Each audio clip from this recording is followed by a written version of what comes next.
Conceive, believe, achieve. Shut the f*** up. You're listening to Believe You Me with Michael the Count Bisping and Paul Felder. Well. Look at this. The boys are back. I got to say a big thank you, Paul Felder, Harrington, Brian. I did notice that since I've been away for the last 2 weeks, the subscriber base has doubled. The likes are through the roof. People are saying, this is the best podcast ever. So stick with us, guys. No, but in all seriousness, Paul, thank you very much for holding the fort whilst I was away. Went away to England, then some weird filming project came up out of the blue in Georgia. So I had to go to Tbilisi, which is on a 12-hour time difference. Oh my God. Yeah. So it wasn't easy. And I was filming. It was for an Abu Dhabi TV production. Oh, wow. So I was the only person speaking English in the whole thing. It's an Arabic production. Was Marab in that thing too? Or did you just connect with him because you were there? Yeah, no, nothing to do with Marab or anything like that. I just got a phone call from someone I know, and I was like, yeah, sure. I mean, it paid well, and yeah, I don't speak Arabic. I said, no. And they went, don't worry, your character speaks English. You're the only one. I'm like a Mr. Miyagi type figure. So I'm like, yeah, sure. So I'm going to be a big deal in the Middle East, guys. Oh, man, you're not going to be able to go back over there. I'll be getting mobbed in the desert. And, well, of course, we've got a big show planned for us. We have Gamebred Masvidal joining us. He's been teasing some big news coming up, so we'll see what that is. We have Oban Elliot, of course, who's fighting on UFC 325, which is 1 week after UFC 324. We got UFC 324 this weekend. We got Justin Gaethje versus Paddy, the baddie, Pimblett. And we got the three of you guys. Anyway, Paul, as always, how the hell have you been? Good, man. Just still continuing the rehab, hanging out at home, dealing with shit weather here on the East Coast. It's snowing or raining and icy and miserable. Got Paul Craig roped into doing a triathlon with me in July. So nice. We'll have the Scotsman coming over and doing that. And then that's it, man. Just ready to have some fucking fights this weekend, to be honest with you. I was even joking with my wife this weekend. An advertisement came on and I like threw a toy across the room and I was like, finally something on Saturday to look forward to. I tried to have like a sleepover with my own kids here in the basement and put a movie on. We watched Space Jam this weekend. Turned out to be a total disaster. Trying to get a 3-year-old to like settle in and watch a movie from the 90s and settle down. Dude, cabin fever is I've been home for a long time. I've been home for like 9 weeks straight. Yeah. Well, yeah, because you had the surgery as well. So it's been 6 weeks. December 3rd. Yeah. Are you working Australia? No, I'm working the Apex the following week. Okay. Yeah, I'll be in Vegas just doing the desk. Yeah. And then home for like 2 days and then off to Sydney. But I mean, we got lots of fights to talk about. Obviously, we're going to make some predictions. Brian and Harrington, I feel like I haven't spoken to you two in a lifetime. And I got to say thanks as well. Harrington stepping in, covering my ass, doing a good job. People actually saying that you did a better job in the comments. So, like, if you guys just want to run the podcast without me, go ahead. People like to troll, but yeah, we're good. We're good here. Happy to have you back, Michael. That's all we're concerned with. How you been, Harrington? What's new with you guys? I've been good, man. Absolutely. Absolutely no complaints. I think my daughter's come down with her first cold and she's like more confused by it than anything. You know what I mean? Like she doesn't know why her nose is running and she's getting a little upset at every turn. So it's like, it's been a little testy, but other than that, life is good, man. Yeah. Brian, new year, new you, new Brian McKay. I'm killing it. I'm doing all sorts of good shit. Nice. All right. Trying to keep his finger on his hand. Oh yeah, I got. I'm just doing PT because I fucked up my finger and then I didn't go to a doctor for 5 weeks and now it's just like this. So, show me the finger. It's much better than it was, but it's the one with the weird ring on it here because It doesn't want to straighten out. I can't close it all the way. My ring finger, I don't know if you can see. Oh yeah, it's jacked up too. So I can't wear a wedding ring. Oh, shit. And it's not for convenience. Yeah. Do you know what I mean? Like a ring will not go on. Time for a tattoo, Michael Bisping. We know you broke your finger years ago on purpose, Michael. Just so Exactly. I can't wear it. I can't wear it. I was planning ahead. I'm like, you got to get it tattooed. You're lucky she didn't make you tattoo it on. So before we get into all the fight stuff, so I was in Georgia. And every time I spoke to someone, I said, I'm going to be in Georgia. Everyone thought I meant the state of Georgia. Yeah, I'm like, no. The country, that was at war with Russia for ages. Got to say, great place, man. Great place. Wonderful people. They love UFC. It is insane, right? I'm not trying to say I'm a famous guy. I couldn't go anywhere. I literally could not go anywhere. And normally, like, it's great getting recognized, but most of the time when we get recognized, it's by sweaty dudes. You know what I mean? Yeah. Women, a lot of women love UFC. A lot of old women.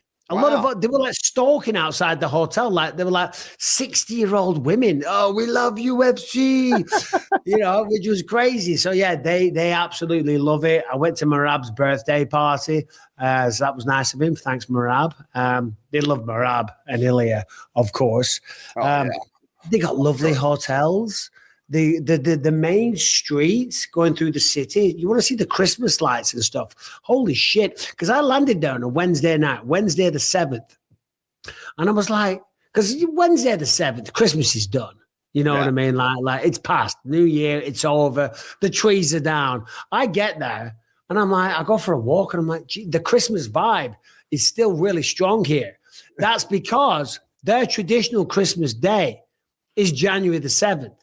Oh, and so you landed on Christmas then, basically. I landed on Christmas Day because I was walking around going, these guys are crazy. They fucking love Christmas. Like, it's been and gone, guys. But yeah, it was still apparently Christmas Day there. But if you get a chance to go, unbelievable food. I was just going to ask you how the food was there.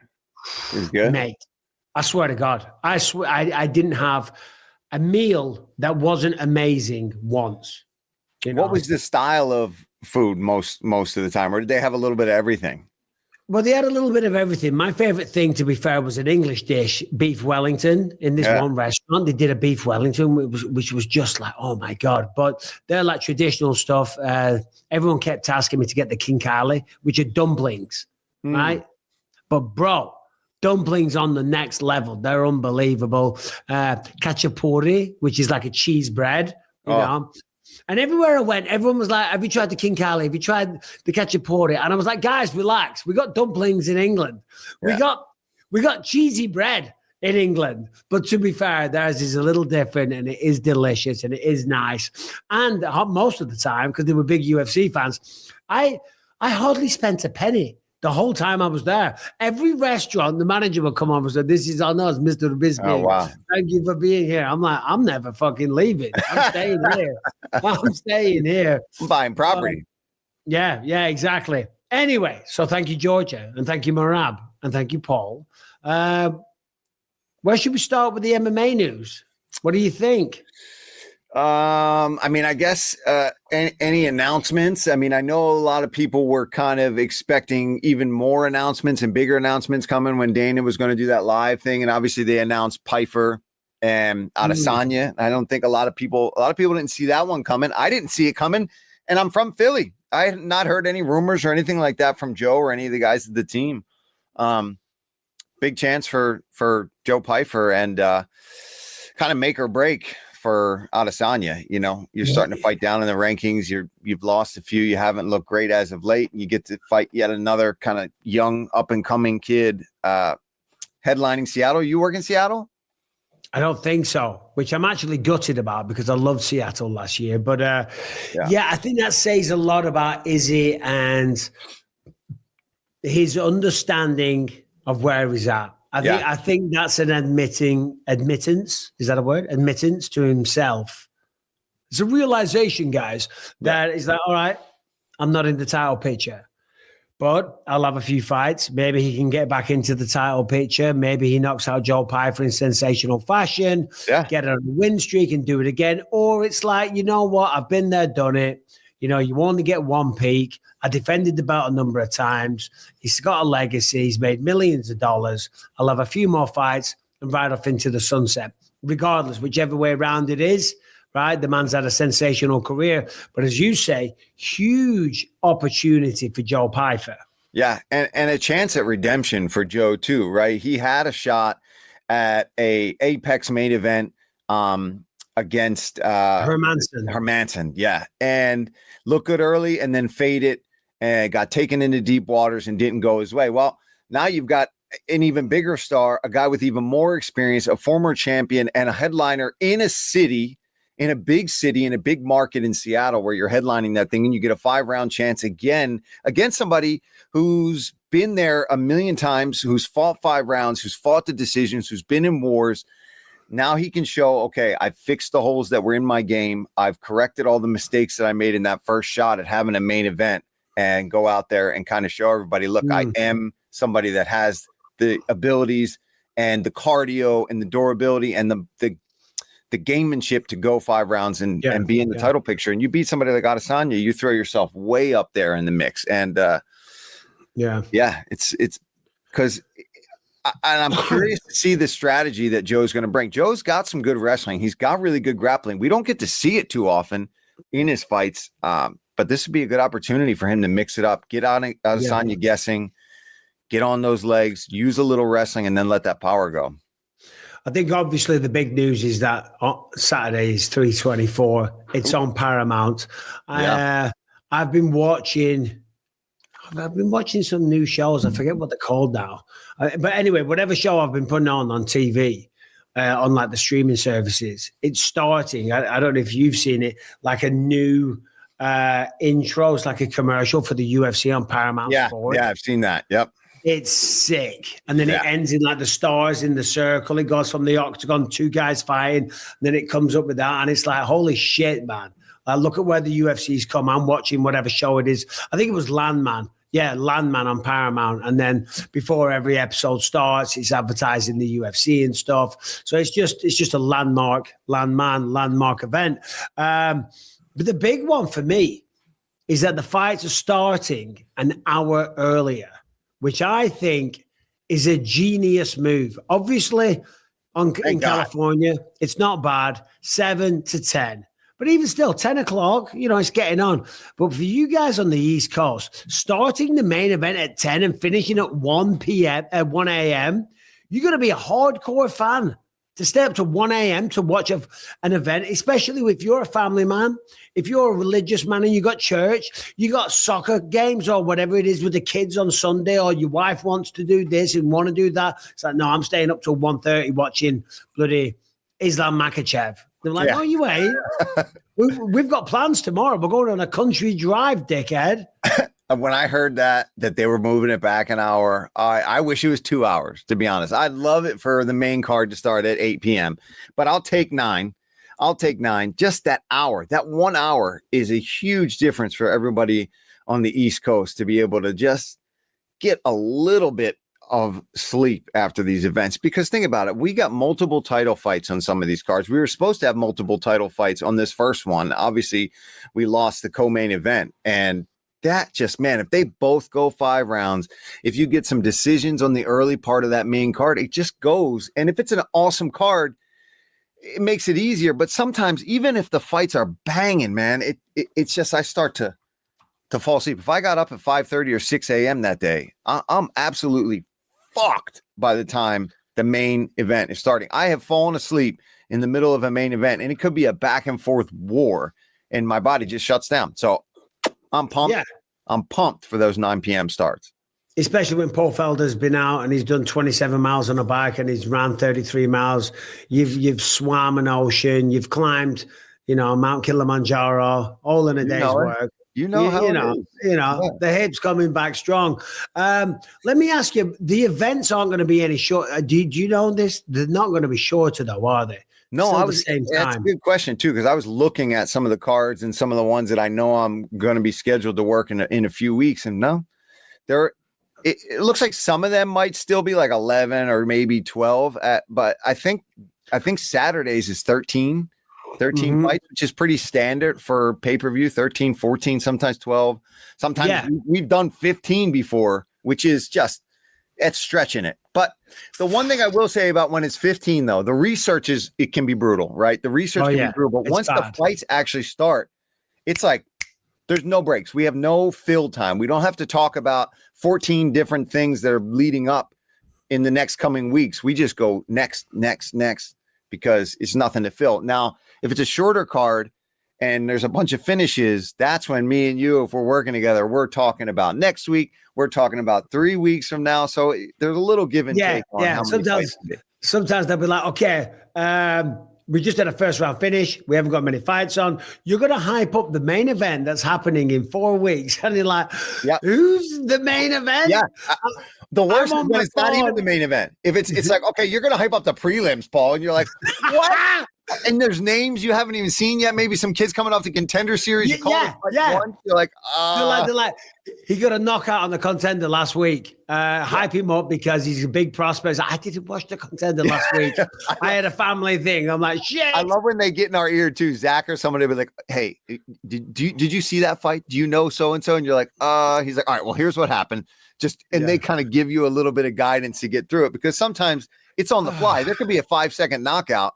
And you're like, okay, or God forbid, we've had freak things where the person doesn't walk. Something happens in the back. Remember, I Trevin Giles or somebody like pulled his back one time moments before he was supposed to walk.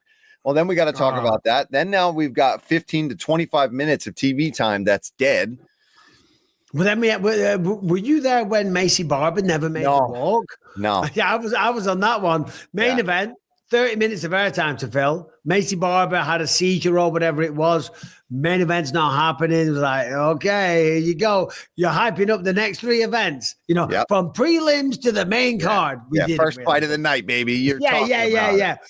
Tell us about Adam Fugit versus Ty Miller. It's like, okay, Wikipedia. All right, this episode's sponsored by Prize Picks. The big game is almost here, and there's no better way to cash in during America's biggest sporting event than Prize Picks, where it always feels good to be right. And since the big game is right around the corner, that also means it's your last chance to get into the football action before next season. So close the season out right with Prize Picks by getting $50 instantly in lineups when you play your first $5. Now, all you got to do, it's a simple game, is pick between 2 and 6 players' projections. Like, for example, will such and such a player get more or less than 3 touchdowns or whatever it is? The game is super simple. It's easy as that. And my favorite thing about Prize Picks is picking multiple sports in the same lineup. So with basketball back, I can pick LeBron and Patrick Mahomes in the same lineup, and I can root for both of them. With the new social feature also, you can now share Prize Picks with your friends and copy lineups from winners with a single click.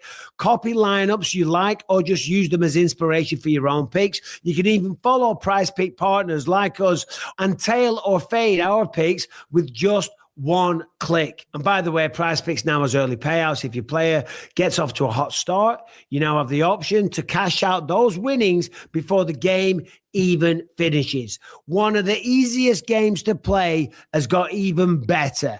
Download the Prize Picks app today. As I say, now available in California. Use the code BELIEVE to get $50 in lineups after you play your first $5 lineup.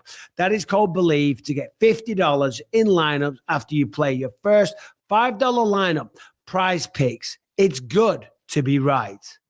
All right. Well, listen, we should get into 324. It is at the T-Mobile Arena. We'll go through, I guess we'll go through the main card. Umar Nurmagomedov, Davison Figueiredo. I'll just real quick, I'll give you my quick analysis and breakdown and prediction. Then I'll give it to you. Umar Figueiredo. Umar got tired against Merab. That's the only loss on his record. I don't think he's going to get tired again. I think when you get tired in a fight, you learn those lessons. Maybe he was a little overconfident, whatever. and this is a 3-round affair anyway. So I don't think that's going to be an issue in the slightest. Deiveson Figueiredo is a former champ. Yes, he's dangerous with the hands. He's got great jiu-jitsu. But I don't think Umar Nurmagomedov loses this fight. I don't think he gets a submission because Figueiredo is really talented on the ground. I've got Umar Nurmagomedov taking this one by a decision. Yeah, I agree. I just think Umar's too good everywhere in that one. And Deiveson, he's looked great up at 135 pounds, but what's he coming off? He's just beat Montel Jackson, that split decision, but he had dropped 2 before that to Petr Yan and Corey. And I think Umar, obviously, he beat Corey. He's up there amongst some of the best in that division. I think Umar gets this one done. I think he might even be able to pull off a finish in this one. Yeah. But I tell you what, as much as I was going to work our way up, I do want to get straight to the main event for a goddamn reason. Paddy Pimblett, Justin Gaethje. Did you guys talk about this last week on the show? All that stuff with Paddy when he said that Dan Hooker's grappling was so bad he couldn't stop his mom from getting SA'd. Yeah, no, actually we didn't. I don't know if that happened after that, because I think that was recently, the last few days, right? Not like maybe earlier this week. I don't know. I did a video on it in Georgia from my hotel room, and I kind of defended Paddy, and I got kind of slaughtered in the comment section. What was your take on it?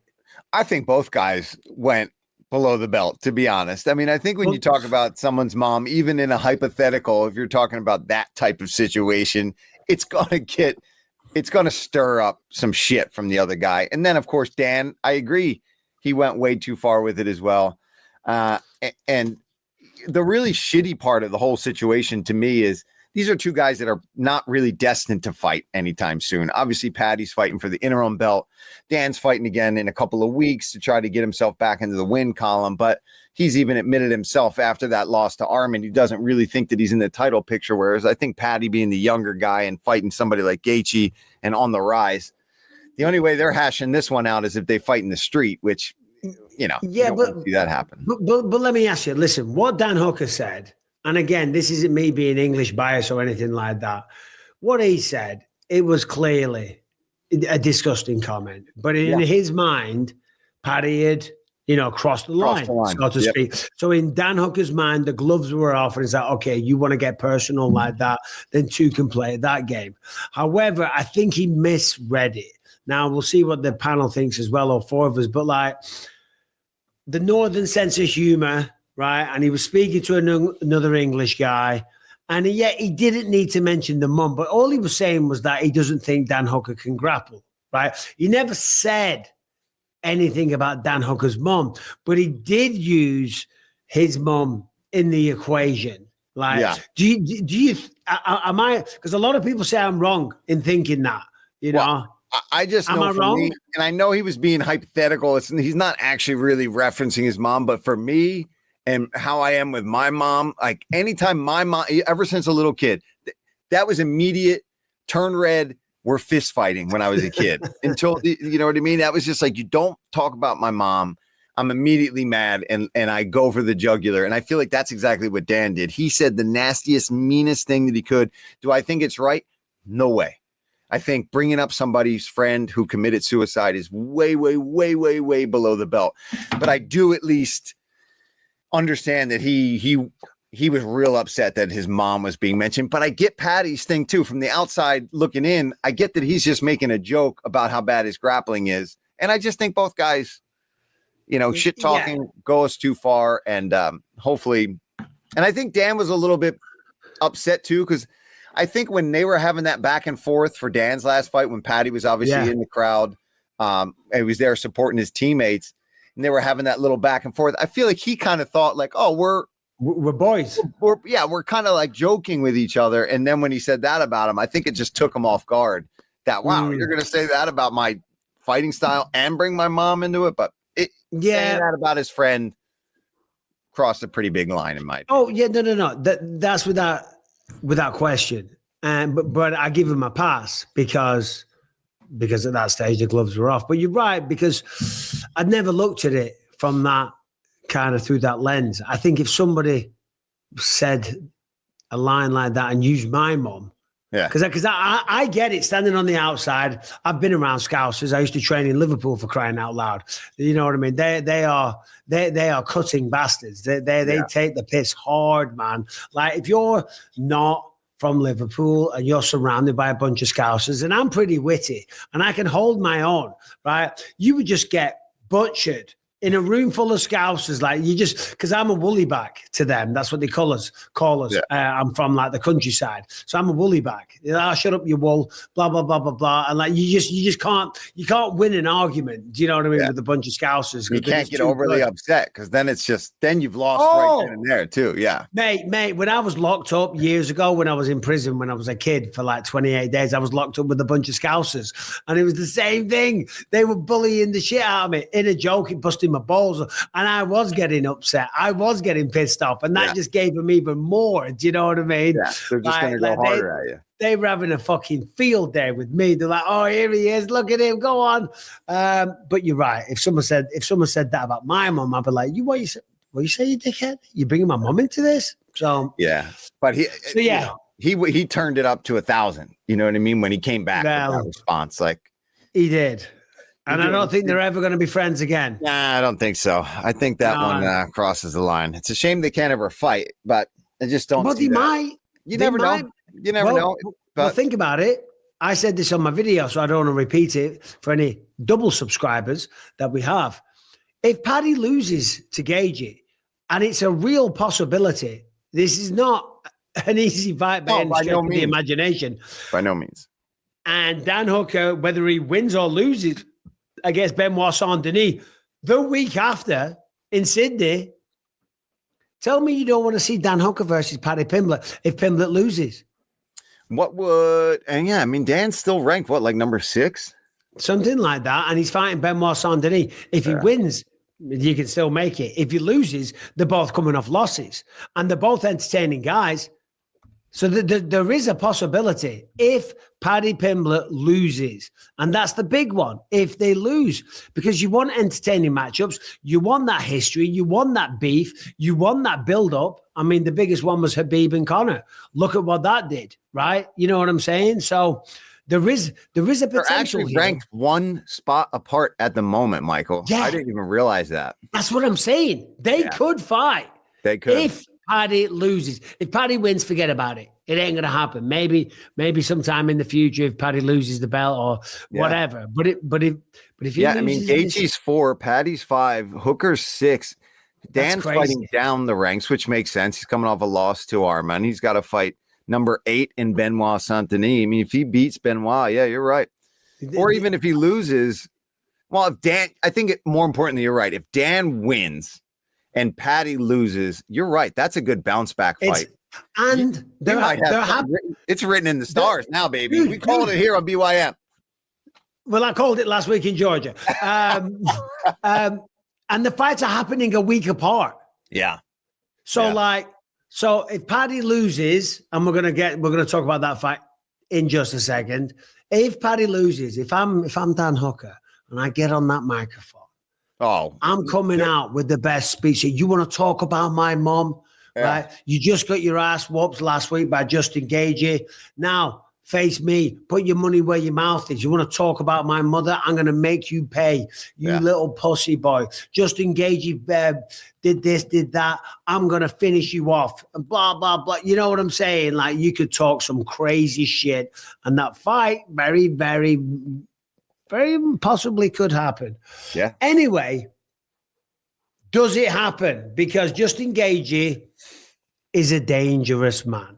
Yes, Paddy Pimblett is younger, he's fresher. Some would say he's had an easier path. And I think it's fair to say he has, right? I like Paddy. Yeah. I like Paddy a lot, right? He's a likable guy. Whenever you're around him, he is. I don't know if you've spent much time with Paddy. I've gotten to talk to him a lot, especially on the road. He's always cornering guys. He's always there as a guest fighter. He's always easy to get along with. He's super down to earth, chats with anybody, sits there, talks to, John Gooden will go and talk to him. I'll be there stopping by when they're in the workout rooms or getting done fighter meetings. No, I like Paddy. I've always gotten along with him whenever I've had a chat with him. See, that's the thing that people don't see. And you just said down to earth, super down to earth, doesn't carry himself with any kind of like he's a superstar. Because he is a superstar at this stage. He's a superstar of the sport of mixed martial arts, doesn't carry himself like that. It's just one of the boys. And he's always there cornering his teammates, which I think speaks volumes about the type of guy, you know what I mean, that you are. And yeah, all right. You know, Tony Ferguson, whatever. The close one with Jared Gordon. Okay. You can, if you want to be negative about that, you can be. Michael Chandler, all right, had lost some fights, but he still dominated Michael Chandler in a way and finished him in a way that neither Dustin Poirier or Justin Gaethje could, right? You know, and there's reports that Chandler didn't train. Well, that's on Chandler. That's not on Paddy Pimblett. That's not. But then on the flip side, you got Gaethje who's saying that he retires if he loses this fight. What do you make of that statement? I think it's always tough when you're half already out the door. Do you know what I mean? And I think that is one of the reasons that a lot of people and a lot of MMA journalists and analysts, some people kind of getting on that side of Paddy Pimblett. And I think a big reason is because he's being the younger guy. And even though he may have had the easier path so far, he's only done what's been put in front of him, right? I really don't see Paddy as the guy that's trying to sneak around certain guys and get these easier fights. Every time that it's progressed and it's like, oh, well, we thought he was going to lose to Bobby Green. People thought he was going to lose to Michael Chandler. And now here he is with Justin Gaethje. It's just another guy where he's been doubted before. Now I think people are just finally getting on the bandwagon a little bit and starting to respect that. He's looked progressively better each time that we saw him. In the striking, we know his grappling is slick. We know he's got phenomenal jiu-jitsu, but I think he's getting bigger and stronger every single time we see him. He seems to be more dialed in. His coaches, I was watching some of the Abedit today, they're just beyond confident in him and how dialed in and confident that he is coming into this fight. Gaethje, I love him. He's one of my favorite fighters to watch in UFC history, but he's taken a lot of damage in those years. And he even admitted himself that knockout of Max Holloway, he knows that he just can't do that too many times in this game and get out on the other side without, having some serious problems. So this is make or break for him. And I just think that's a tough situation to be in. I know he's going to leave it all out there, but I think it could be his downfall, kind of just being that open about, I'm thinking about retirement. I think this could be the last one if I don't win. It's kind of like puts that negativity into the universe for me. I don't know, man. I'm leaning towards the Pimblett side on this thing. Not my official prediction. We'll make it when we make it, but I just like the vibe I'm getting from Paddy. And that's annoying because I did want to have a bit more of a debate. We don't want to agree on everything, but you want me to go? You want me to go opposite? No. You do what you want to do. I'll defend the 1 foot out the door thing though, because I know he said that. And immediately go, well, anytime somebody starts talking about retirement, that's not good. But I think when you look at the career, when you look at the damage, but then when you look at the money that he's made, right? And he is 37 years old. It's like, well, this will be my third shot at a title. He lost to Khabib. He lost to Islam. He was the interim champ when he beat Tony Ferguson. But now it's it's his fourth title fight now. If he doesn't win this, it's like, well, Jesus Christ, it's not meant to be, So I'll walk off with my health, hopefully, with the millions of dollars that he's earned over his career because he gets paid very well. And then bonuses every single time he fights. Every single bonuses time. Every single time. Hold on. Yeah, what is that crazy stuff? He's got more bonuses than he's got fights in the UFC. I know. That's insane. right? And as fighters, we can tell you, right? Because people sitting here and listening to that. Oh, yeah, but that's just Justin Gaethje. It's so hard to do that. How hard it is to get those bonuses. It's so hard to do that. Same. Sometimes there's 15 fights. That means there's 30 fighters on a fight night, right? And every single fighter, and all these people that talk shit, oh, look at these guys begging for bonuses. We all want an extra 50K, right? Yeah. We all want, right? It doesn't matter if you're the main event. Even if you're making 10 million. Yeah. I'll that 50K. I'll give it to my mom. You know what I mean? Like, give me the 50K. Do you know what I'm saying? So Harrington just said a bonus this weekend gets him to an even million. Just bonuses. In just bonuses. Yeah, but you won that extra 50K. Like I did very well. My disclosed purses were always $425,000. That's a good amount of money to get paid. That's pre-champion, right? You still want that bonus. I want that 50K, bro. Right? And every fighter on the card wants it. Justin Gaethje is getting it every single time. You know what it's like. You go out, I've got a good win. I've got a finish or whatever. I'm like, I reckon I've got a good chance. And then you're like, shit, son of a bitch. Yeah. 7-second knockout by a spinning wheel kick. Well, that's me out the window. Yep. This bastard is doing it every single time. That's such a good point that you bring up, that for the just the average fan, which we love you guys, we need you guys in this sport, but you're right, you have no idea. It's hard to get 5, 4, 6, 7 bonuses in your career. To do it every single time and to be on the cusp of being able to make $1 million in bonuses, which is more than what you've actually even had in numbers of fights in the UFC, especially when you consider who he's done it against. He's in there with absolute killers in this sport, in the hardest division potentially in the UFC, and bonusing every time. Even when he's losing, he's walking away with 50 grand.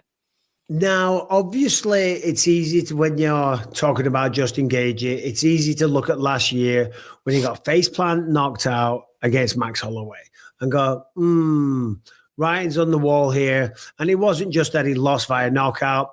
He lost the fight from start to finish, right? Max Holloway picked him apart, bloody bust him up with spinning back kicks to the jaw, to the stomach, right? He used his boxing beautifully and then obviously finished it with that insane knockout. It's easy to look at that and go, yeah, he's damaged goods. But then he comes back against Fiziev, right?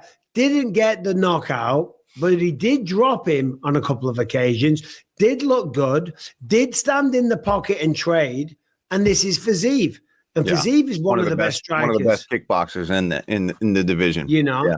So I don't necessarily think like he's got a damaged jaw. I don't think it's that he can't take a punch.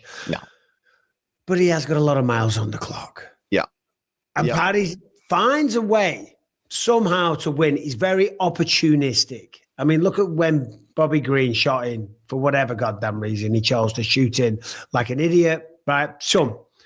Went to the guillotine, then it was a triangle, whatever. Beautiful work. And that's what he does. I mean, outside of the UFC, he's jumping, flying triangles all over the place. If Justin Gaethje makes one little mistake, Paddy will find it. And to your point, we saw him, I think you were in Doha, right? Were you in Qatar? Yeah. I saw him playing paddleboard or whatever it was that all these bloody young'uns are playing. What is it they play these days? Dan Helly's always doing it. What is it? Pickleball. Pickleball. Yeah. God, give me a break. Take up a serious drinking habit. Get a grip of yourself, man. Oh, Mike, you want to play some pickleball at 6 a.m.? Don't drink a beer, you pussy. What are you doing? Pickleball. Well, to be fair, Dan Helly also does that. Yeah, no, I know. I'm joking. Hey, fair play to all your pickleballers out there. No, but I saw him playing paddleboard or pickleboard or whatever the hell it is. And he had his shirt off and he was ripped to the max because he knew he had something coming up. Right. So the whole Paddy the fatty and stripping down. I don't think he hasn't had to do that for this one because the man's been in shape for a while because he was absolutely ripped. He was ripped. So like this has been about nutrition. It's been about taking on the right amount of carbs. And you know what I'm talking about, being able to recover from the training sessions as opposed to being in a nutrient deficiency where you're losing muscle and then you're getting weaker. So I think athletically, we're going to see the best version of Paddy. I think that makes it even harder for Justin. Yeah, I think he's one of the bigger lightweights, to be completely honest with you. And I think the fact that he does kind of get big in between fights, but then quickly starts to dial it back and really get on the diet and be focused actually helps you build muscle over the years, right? If you're still lifting while you're in a huge calorie, surplus and building muscle, then you strip that all down and lose all the body fat. Each time that you do that, you're It's like bodybuilders doing a bulking session where they're eating a massive amount of calories, focusing on just getting big, and then they strip down and they cut the weight. He looks big and strong. When he looked massive when he fought Michael Chandler in there. Looked strong as shit. So are we both saying that Paddy Pimblett wins this fight? Listen, I think I could really eat crow on this one. I think we all can. And Justin can go out there and do Justin Gaethje things and just absolutely destroy that calf and just start murdering him on the feet. If Paddy can't get takedowns, it doesn't go to the ground. I mean, Justin is the better wrestler of the two, just doesn't use it offensively very often, but certainly he can use it defensively. But I just think the younger, stronger, hungrier guy is Paddy. And if I have to give a pick, I'm gonna pick Paddy Pimblett in this one. All right, so let's talk about this then. Wrestling wise, Justin's the better wrestler. He just doesn't use it. And I think in this fight, this matchup specifically, he's not going to use it because Paddy's very tricky on the ground. Yeah. Striking wise, Justin's the better striker. He is the better striker. He's got more power. He's got more knockouts. And I think technically he's better. Leg kicks, he's a phenom at chopping people's legs inside, low, outside, calf kicks, head kicks, you name it. He can kick the shit out of you all over the place. Experience on the side of Justin. Yeah. Tougher competition on the side of Justin. Yeah. There's a lot of reasons. There's every reason under the sun to say that Justin Gaethje wins this fight. However, I still say that Paddy goes out and gets it done, which is mental. And I think something to point out too is that Paddy has improved his striking, and he's a bit awkward when he strikes. And I saw the little round table that like Chael, John Anik, I think was there, and Poirier was there, and they were talking about power and how Justin's definitely got more power. Now, Poirier says that, but hasn't fought Paddy, hasn't been hit by Paddy. Paddy throws good knees, he throws good front kicks, and he throws some good leg kicks himself, and he knows how to fight out at his range where he wants to be, the longer guy, where Justin does have to get in close. The closer he gets, the more time they spend there, the more chances that somebody gets wrapped up, somebody gets, or he gets caught with a knee. We've seen him get hit with a knee up the middle from Eddie Alvarez many years ago and back in 2017. And Paddy did that beautifully against Michael Chandler. Now, listen, I think Gaethje's a much better fighter than I'm losing my train of thought here. Dan Chandler. Dan Chandler, But there are ways for him to win, and I just think, I don't know. I think age is going to play a big part in this for me. I know what it's like to be nearing 40 and then be 40 and have had those wars that somebody like Justin Gaethje has. Paddy's just the fresher guy. He hasn't been in those battles like that yet. And he wants one. He's saying he wants one. I think be careful what you wish for, but flip side though, if I'm Trevor Whitman and I'm training Justin in that beautiful gym, by the way. Yeah, I was watching the Countdown show. Did you watch the Countdown? Yeah. That gym is beautiful, man. Holy shit. It's like a luxury modern health spa.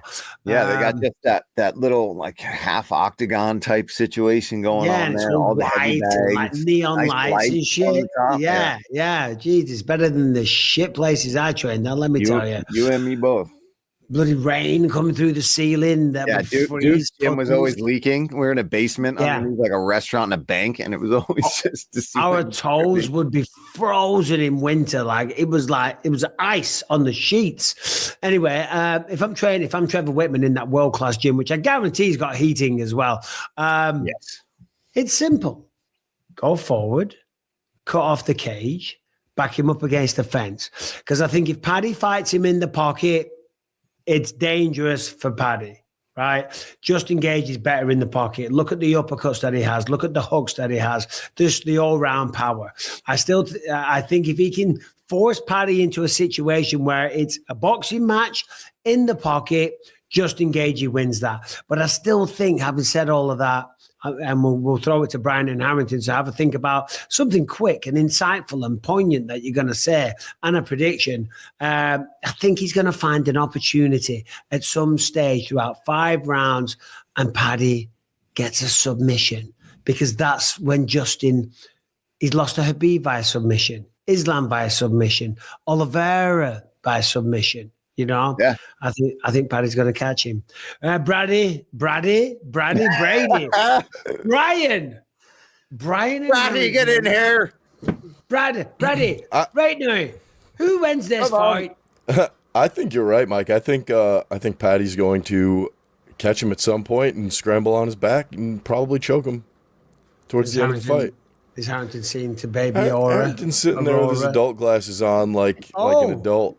I should have brought my glasses down. I got glasses recently.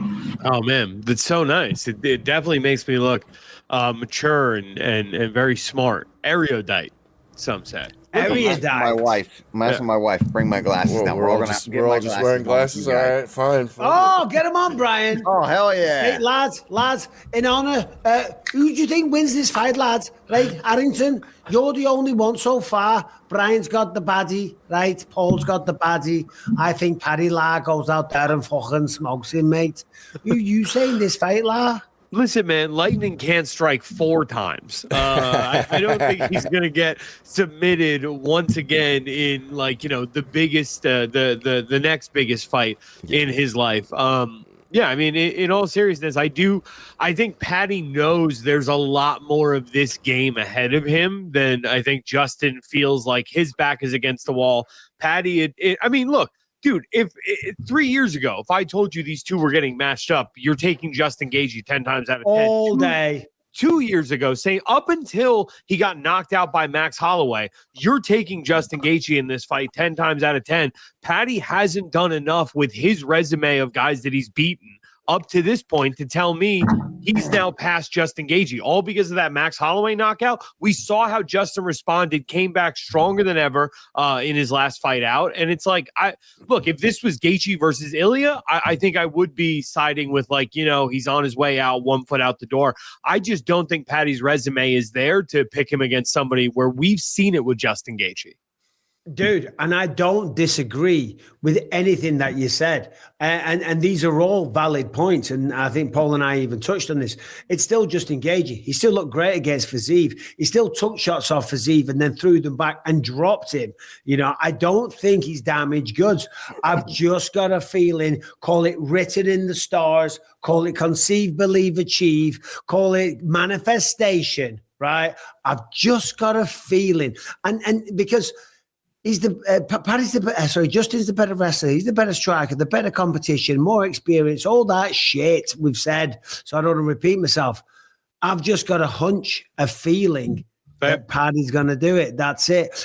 Logic. And if I had to put money on this fight, which we can't legally, if I had to put money on this fight, I'd put it on Justin Gaethje because that's the safer bet. But just shooting the shit on a podcast, I think Paddy gets it done. What are the odds? I believe Gaethje is the underdog in this fight, if I'm not mistaken. I'm looking it up right now. Justin Gaethje plus 195. Wow. I like these glasses. I'm putting the glasses back on. Nearly 2-1 on Justin Gaethje in this fight. I don't know. Actually, I'm taking them off. But Harrington, you're a guy that's always talking about the age factor. Does that mean nothing to you in this one? No, I mean, it definitely it does, and it does mean quite a bit. But what is the difference? Is it 8 years? Yeah, how old's Paddy? 30? I'm just looking it up now. Paddy Pimblett. Oh, Paddy Pimblett's 31. Gaethje's what, 37?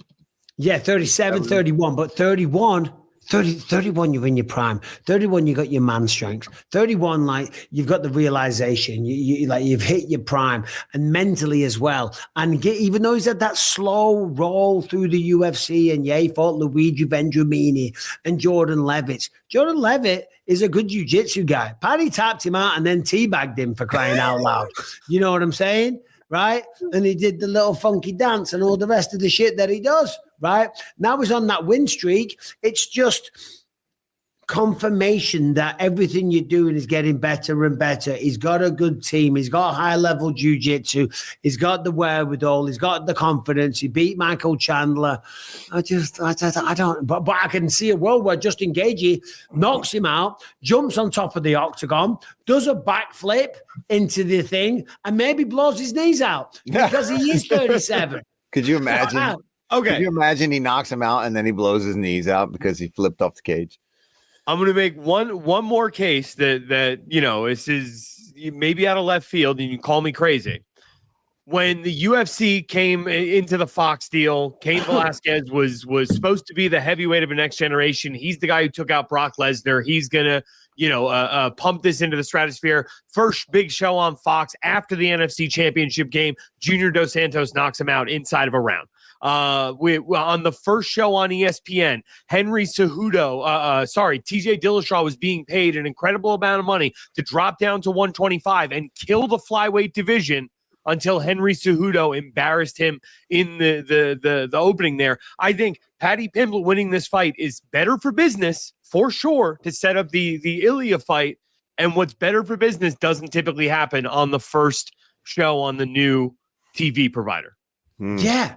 And they're interesting points and some nice historical references there, Harrington. Good job. Good job. I like what you did there. For a minute there, I was like, hold on, who the fuck's Brock Lesnar in this equation? But then I got where I'm like, which one's Brock Lesnar? But then I get where he was going. All right. So Harrington is the only one that takes Justin. And I've got it 51-49. You know what I mean? That's where my confidence levels are. Yeah. So. Yeah. Like I said, I'm picking Paddy, but I'm prepared to come on this show next week and be like, all right. Yeah. I got a little excited for the young guy. Now I'm speaking to both of I've arranged some interviews with some fighters from my YouTube channel on Wednesday. As it currently stands, I have no cameraman. So if anyone's watching this and you know how to operate a camera, in fact, you own a camera and want to come film some interviews for me at the Apex Wednesday afternoon, Las Vegas, Nevada. Let me know in the comments. I got a guy that might be able to help you. You know a guy, Paul? Yeah, I know a guy that does like YouTube stuff for guys and has in a camera Vegas and stuff. In Vegas, yeah. Yeah, because normally what I do sometimes is I go and grab one of the social media guys and they go, yeah, no problem. And then in the ESPN era, you know Charlie? Mm-hmm. Charlie was like, hey, don't let me do a little Charlie. I was like, yeah, don't worry about it, man. We got you. We got the cameraman, you know. Now you're in Paramount, baby. Yeah, but now we're fucking Paramount, so I don't know these guys yet. You know, it's the first time, it's the first week, but I'm sure after a little while we'll make some introductions. But like Charlie would always take care of the fucking, you went on camera? That's a bad accent, but it's how he talks.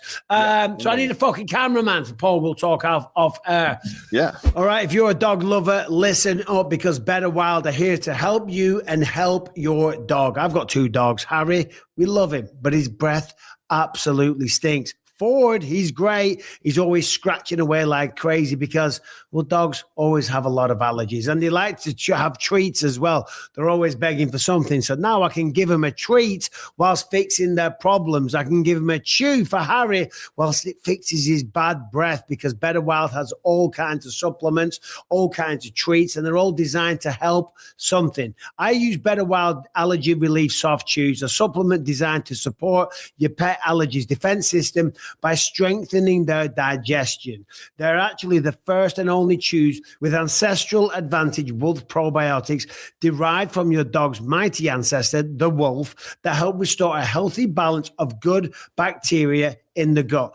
Better Wild Allergy Supplement Chews include 4 key ingredients: a premium blend of wolf probiotics called the Ancestral Advantage, which is derived from kimchi that's been clinically proven to reduce itchiness and redness in just 2 months with daily use, colostrum to boost immune function and fight inflammation, salmon oil to support healthy skin and fur. And by the way, another thing is it'll stop begging all the time, wanting your food. You just give them one of the Better Wild treats because they love them. Harry and Ford absolutely love them, and I'm sure your dog will too. Better Wild is committed to helping your dogs with science-backed, veterinarian-approved solutions that turn out you can feel great about them. The dog are going to love them, and it's going to fix a variety of problems. And Harry's breath is already getting better. And right now, Better Wild is offering the listeners up to 40% off your order at betterwild.com/believe. That's betterwild.com/believe for 40% off your order. Betterwild.com/believe. Give your dog a treat, make it healthy, help them out, fix the breath, Stop the scratching. betterwild.com/believe, 40% off your order. And I tell you what, it looks like Jorge Masvidal isn't jumping on. Let me just check my messages because he was meant to jump on at 1 p.m. God damn. Gamebred. Let us down. It gives us plenty of time to talk sorry, about give me Sean. 1 second. Actually, George says I apparently have to send him the link again. This is the right link. Oh, well, I apologize. Jorge is not someone you want to get on the bad side. We've been in that position before. He'll come at you in a hotel. Send him the link, brother. But we do have Sean O'Malley versus Song Yadong. We've got Waldo Cortez Acosta taking on Derek Lewis, Natalia Silva taking on Rose Namajunas, and Arnold Allen taking on Jean Silva. Out of those fights, which one are you most excited for, Paul? Out of the rest of the fights on the main card. I mean, I got to be honest. I'm definitely pumped for this Waldo Cortez Acosta Lewis fight. Same. I got to be honest. Here's my glass. What do we think? They're good. Are they spectacles? Yeah. But I don't really need them. They're just kind of there for support as I age. You know what I mean? I'm getting older. They're a little bit on the LGBT side. No. Like the tortoise shell. Do you know what I mean? They look like a drag queen could be wearing them. You know what I mean?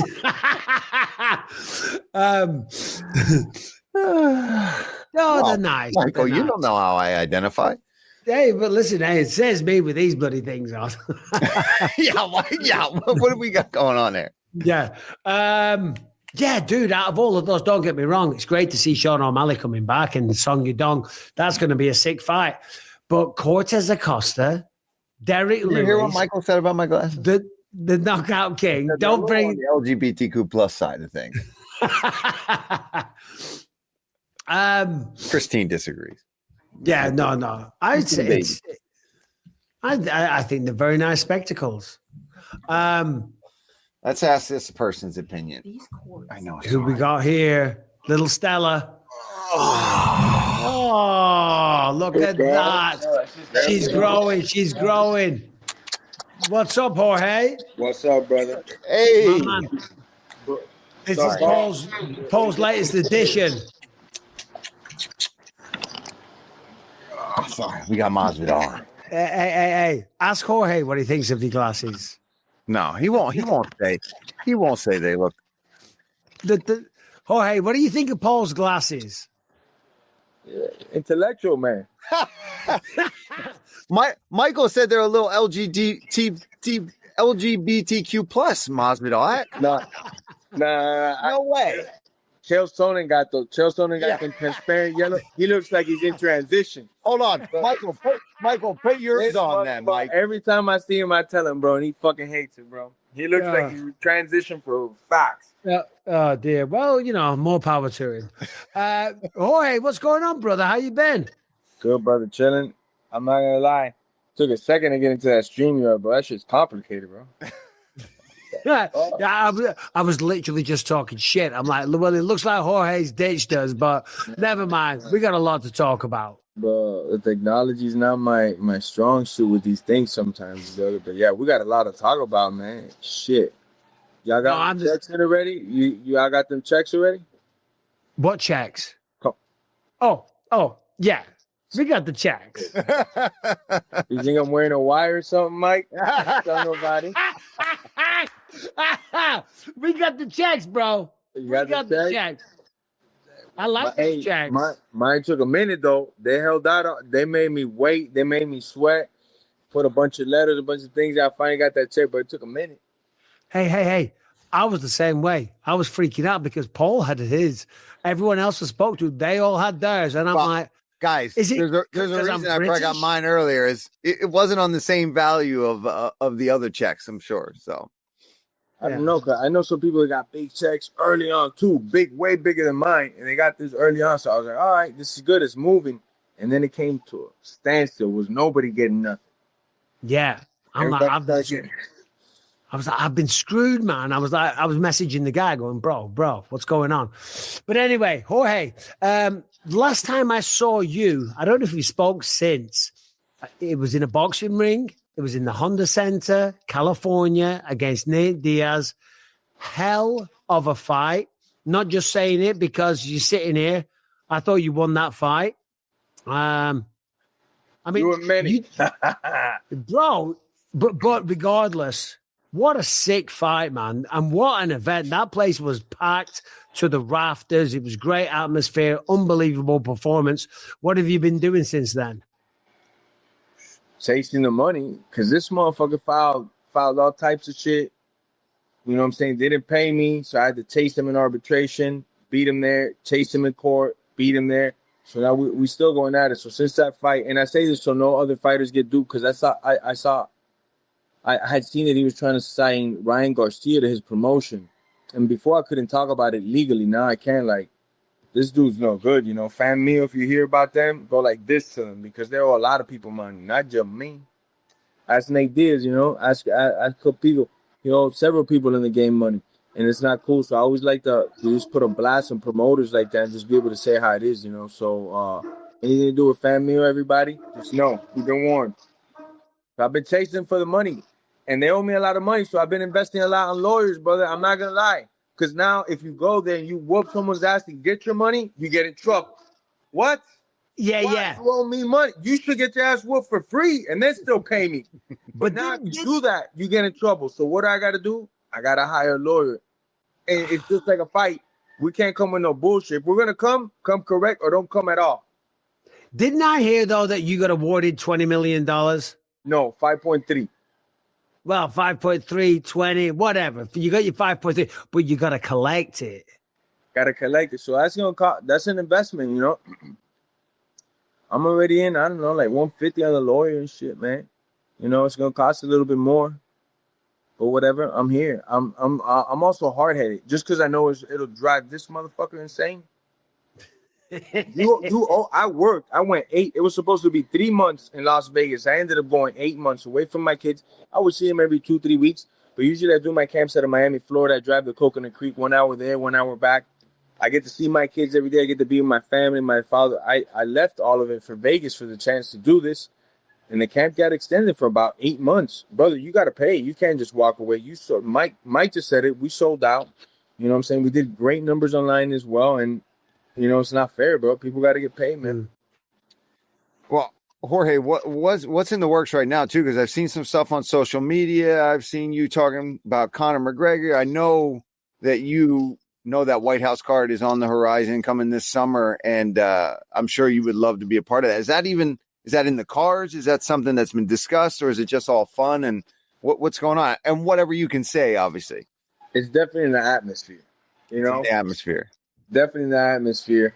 Some good stuff. I think something can happen. It's not. I wouldn't say I'm close to pulling the goal, but there's momentum. It's possible. Momentum. There's good momentum. You know, and we'll see where it ends up. Obviously, like. You guys know, man, it's just, at least me personally, I know there's a lot of fighters that don't care to fight on it, but me personally, I feel it's like a great honor to fight on there. It's the White House for starters, and I'm going to get to take my craft, also my Latin community with me to the White House and expose that to the world, you know. And I'm just some dude that's good from Miami, that's good at fighting. I'm going to get to go from backyards all the way to the White House. For me would be insane, just mind-blowing. Like, starting out in the fucking backyards to the White House, that shit, not even in the movie they come up with that.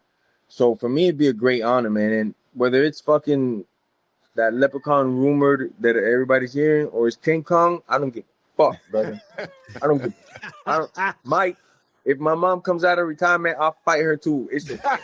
I won't strike though. I just submission zone. I just take my mom down. Mom, you better tap. Yeah. We were just saying earlier how you can't mention people's mothers, because I don't know if you saw it. Paddy Pimblett said that Dan Hooker's grappling was so bad that he couldn't stop his mum from getting sexually assaulted. And Dan Hooker lost his mind. What would happen if he said that to you?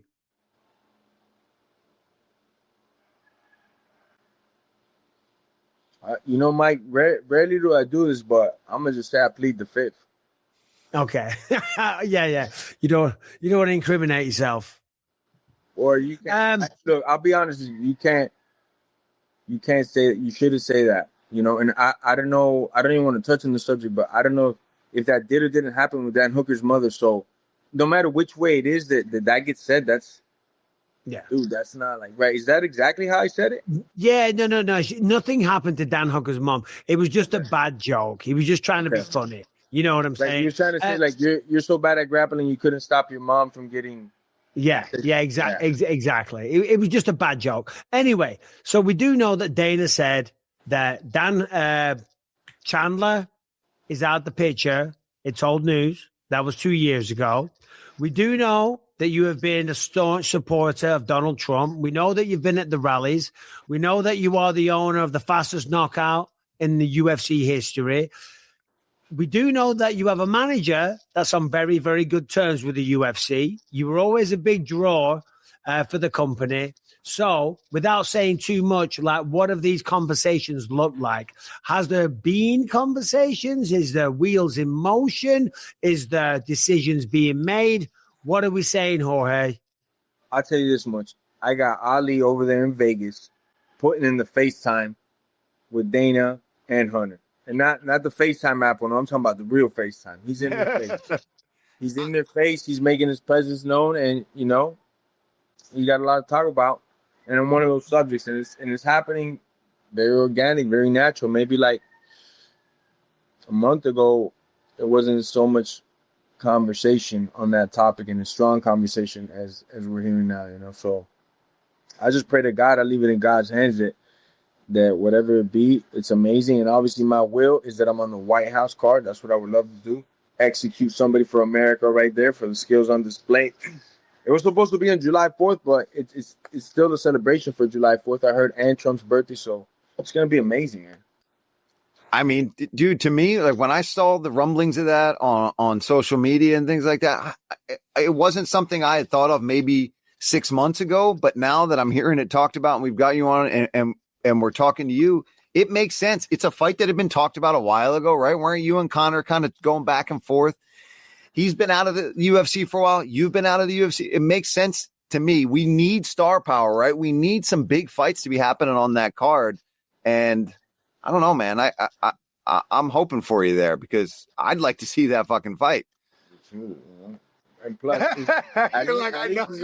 and no offense, Bisping, but we need a guaranteed win for America, and that's it right there. Yeah. I mean, because when you look at the styles as well, right? I don't think you're going to be shooting in, grabbing single legs or double legs. Connor's not that type of guy either. You're going to go out, you're going to walk forward, you're both going to swing, you're going to throw down. You know what I mean? Connor's been at the White House multiple times, so he's on buddy terms over there as well. Again, I'm repeating myself, but it makes all the sense in the world. And I think, respectfully, Connor's 37, 38. What are you these days, Jorge? Like 40? From 41, So maybe McGregor thinks in his head as well, this is a good comeback fight. Jorge's past his prime. He's 41. He's damaged goods. I wish somebody, one of his liaisons or whatever, would tell him that. But he knows it straight up, man to man. Just as Dana White said from back then, it's too much man on this side. I'm naturally a little bigger than this guy. I'm a little meaner than this guy. And I think I'm just bad style matchup for him, I don't think it ends up well for him, and he knows it. What are we going to do? Strike? Let's go. I'm going to kick your arms. I'm going to blow up your elbow. I'm going to make you work, brother. That straight left hand is a great shot, but I'm going to bring the pain to him, and I think he's always known that. It's not the most best stylistic match, but at the same time, like you said, I'm not going to grapple him. At least he knows that. I'm not going to go in there wrestling. And Jorge, just in terms of like the UFC in general and MMA, how obviously you still got teammates that you've been close with over the years and been training with. What do you think about this weekend between the younger Paddy, Pimblett, and Gaethje? You tune in? Do you still watch any of these events? I watch a lot of the fight. I don't watch except for the night because the U's playing for the national championship, University of Miami. I don't watch sports, and that's because there's like 8 or 9 guys from Miami on that team. So I really don't watch football, basketball, baseball. All I ingest is combat, brother, whether it be boxing, collegiate wrestling, Olympic wrestling, Muay Thai, I just naturally I'm inclined to that. So I will be watching this fight. I was gonna actually go until Buddy got hurt. You know, when Kayla fell off, like my heart dropped. I was like, I ain't going nowhere. You know, so I was scheduled to go. I was gonna be there live watching it. Sucks what happened with Kayla. Godspeed. I hope she's back immediately. And you know, if not, I would have been there. Yeah.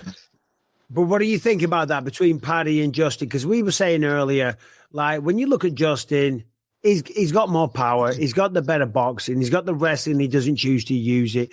He's fought better competition, right? But even still, given all of that, I've just got some weird feeling that Paddy's going to pull it off. How do you see that fight going down? It's the same thing. It's like conventional wisdom tells you that Gaethje probably should win, you know? If we were to take a lot of attributes into consideration. But I don't know. Gaethje looked really good against Chandler. It's like Chandler has these tendencies that he always, I feel, in every fight he does that help him out and also hurt him. You know, the way that he just lunges in with right hands and, you know, he's going for double legs. Certain ways that he does things and how heavy he is on his front foot. All these things that he's done throughout his career displayed. Like, Paddy went in there and executed each and every one of them, you know. And I thought Chandler was going to be faster with the hand speed, and Paddy was able to nullify it. He looked amazing.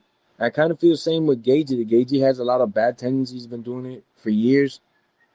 And this guy might just go in there and be able to just pick up on him, you know. And if he gets on top of Gaethje, I think he could finish him with the grappling. Believe it or not, I don't think Gaethje's that good when he's on his back. It's not easy to get him there, and it's not easy to hold him there. But if a guy like Gaethje with the size advantage and the skill has Paddy on top of him, it's going to wear him out, to say the least. You know, he's considerably bigger than him.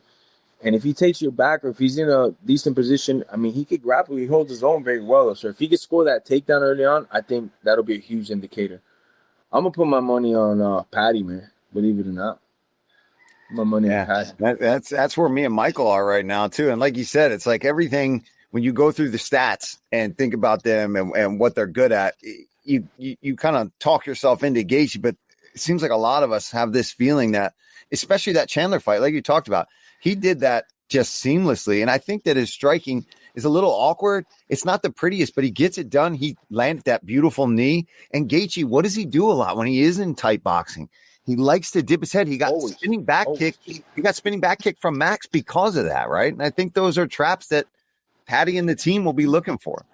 Yeah. And Paddy's, you know, maybe early on, like 5 fights ago, I didn't think he was the best athlete. Now he's starting to get it together where his conditioning is there. He's got decent hand speed, and he does have to work on his defense. So now on the next fight, Paddy, Pimblett, and Elliot, don't do it to your boy. Don't do it to your boy. Yeah. Elliot's gonna rock his soul, baby. Bro, Elliot will take his head off clean. You've been about him for a long time, Jorge. He is something else, huh? Dude, how soon do you think he'd be back with everything he's got going on in his personal life? But I seen him in the gym. I seen him back working. He's training. You know, he's the type of athlete that even through this tribulation, I would assume that he's staying in shape because since I've always known him, he's always been like that guy. Yeah. You know, where he'll fight, maybe he takes a week off, but then he's back to the gym. Even if he doesn't have a fight, it's just like a lot of guys that are the workhorse type. We just have to go to the gym, or if not, we lose our sanity, right? You have to do something. I got to sweat at some point, feel the adrenaline. He's one of those guys that he's always going to do something and keep himself in shape. So I'm hoping that he's been doing that, and then it's a matter of his mind just being right. But, I mean, this guy was born to fight, brother. I can't wait to see him. And against Paddy, he rocks his soul, brother. He's going to take it. So he's so much cleaner boxing, faster hands, the defense, the power, the setup too, the footwork. It's a bad fight for Paddy, man. Anything can happen because it's fighting. Paddy can throw a head kick and who knows. But I think Elia's got him bad, bro. Yeah, let's be honest. Ilya is a bad fight for everyone. You know, in those ways. Maybe Islam is probably the guy that, you know, but at 55, you're right. He's a bad fight for everybody. Yeah. Let me ask you, where are you right now, Jorge? Because I hear like a parrot or something in the background, or is it a cockerel or something just going off? Those are cocks, brother. You're in the doom. We're out here in like the Everglades almost, brother. Oh, nice. Yeah. What else have you been doing? So next to me, I got a farm. there's a massive farm here. They got like, I don't know, like 1,000 No, not no more. Now I got like 200-300 fucking chickens and cocks and everything. So it's a whole thing. I live out in the farms, brother. So is it your farm? No. This is my next door neighbor, but I live in like farmland, so I could just, have my peace and tranquility. No neighbors. I never see them. I could try as hard as I want. I'll never see these people, and they'll never see me. Just chilling, See, that's the dream. That's what my wife wants to do. She's looking at farms out in the middle of nowhere that we're going to move to. I'm like, bro, I don't know shit about farms. But you were like a city guy. You were a city guy, and now you're out there living the farm life. No, but I'm 30 minutes from the city. It's like I'm right here. I'm chilling. Yeah. And you look like you're staying in shape, man. Last time I saw you, you were a little, on the heavier side, respectfully. Yeah. Trying, brother. That's like I think I love to eat sometimes too, bro. They invite you, like the border tourism will invite me to like Jordan. I'm like, yeah, I'm excited to go there because they got some cool things, but I'm almost more excited about the food than anything, and that's my problem, brother. And then, Yeah. Well, we all love to eat. Oh, hey, listen, man, I hope that fight happens. You and McGregor, I think it makes all the sense in the world. Fingers crossed that happens. Thanks for joining us. Always a pleasure, man. Always good to talk to you. Let me say one more thing. Let me drop this on y'all. I just announced an area now. It's pretty much official. We're done. I got the Bare Knuckle League coming back. We've been out for a little bit, crossing the T's, dotting the I's, raising funds. Now I'm good for the next 2 years. So our first comeback is April 10th. Gamebred Fighting Championships. We got a 16-man heavyweight tournament, bare knuckle, and we got a lightweight 16 fighters tournament. All setting off April 10th in Dominican Republic. We're going to probably drop the official announcements, everything like end of this week or early next week with the posters, everybody that's involved in the tournament. Is that bare knuckle MMA or bare knuckle MMA, brother? The same. Yeah. MMA, brother. This is how it started, brother. The full kit. Bare knuckle MMA. Holy shit. Dominican Republic. We got some big names, brother. We got some big names on the tournament. A lot of ex-UFC guys, heavyweight champions, ex-UFC fighters, PFL champions. It's gonna be a good mix of individuals with a real like Kumite feel, So they're gonna do 4 fights throughout the year. And at the end of the year, that'll be a champion for Gamebred Championships. So, ex-UFC champs, heavyweights. I don't expect you to say anything, but I'm assuming people like Junior Dos Santos, Fabrizio Verdum, maybe an Andre Arlovsky in there. Am I close? Am I making some predictions? I can't deny or confirm. Hey, listen, that sounds amazing, though, man. What's the date on that again? We got a lot of names, but there's a lot of names. Interesting. Keep saying more names. We got more. Let me see. Yeah, because they told me not to say nothing yet. I get it. Don't. But we got some heat coming. I guarantee you guys will be wanting to tune in, brother. And if we can get you out there live, brother, let's go. We'll fly. I've never been to the DR. I've never been. Yeah. Well, you guys come call it, commentate, report on it. We'll bring you out here, brother. We got about 12 fights in the DR. 5 heavyweight, 5 lightweight, 2 alternate bouts. What's the date again? April 10th. Right? April 10th. Paul, are you busy? I don't know. We'll see. You never know, Jorge. I don't think so. I don't think I'm busy. You never know. We'll come and do a live podcast out there or some shit. Yeah. Oh, you have to. Yeah. We'll do it from right out there. You have the best shots ever. All right. Well, there he is. Jorge, always a pleasure talking to you, brother. All the best with everything. Hopefully see you on the White House. Thanks for your time, man. Thanks, bro. See you guys soon, bro. There he is. All right, today's episode is sponsored by Fume, which is a flavored air device designed to help people quit vaping and smoking by breaking the hand-to-mouth pattern. It's simple, natural, and honestly, it's kind of genius. No nicotine, no batteries, no vapor, just a weighted, twisty, fidget-friendly tool that gives your hands something better to reach for when cravings show up. Now, most attempts to quit fail for one reason. They try and remove the habit without replacing it. Fume is the replacement, a flavored air fidget device that lets you satisfy the urge to reach for something without nicotine, vapor, or batteries. Just clean, natural vapors and a fidget-friendly design that feels good to you. So don't just try to quit. Upgrade the habit loop reach for Fume instead. Now, of course, it's January. New Year's resolution. I'm going to stop smoking. Easy on day 1. Then the cravings hit. By day 5, you're back to your old habits. Well, not with Fume. Fume are here to help interrupt the old pattern. And of course, lots of flavors, the crisp mint, the peach blush, or the gingerbread, amongst many others. And right now, when you grab a journey back, you also get a free gift just for using the code BELIEVE. Fume has helped over 700,000 people take steps towards better habits, and now it's your turn. Use the code BELIEVE to get a free gift with the Journey Pack. Head to tryfume.com. That's tryfume, tryfum.com. Use the code BELIEVE to claim your free gift today. He's a good dude. Pleasure talking to that guy. Good dude. He is a good dude. Oh, shit, look at this. Speaking of good dude.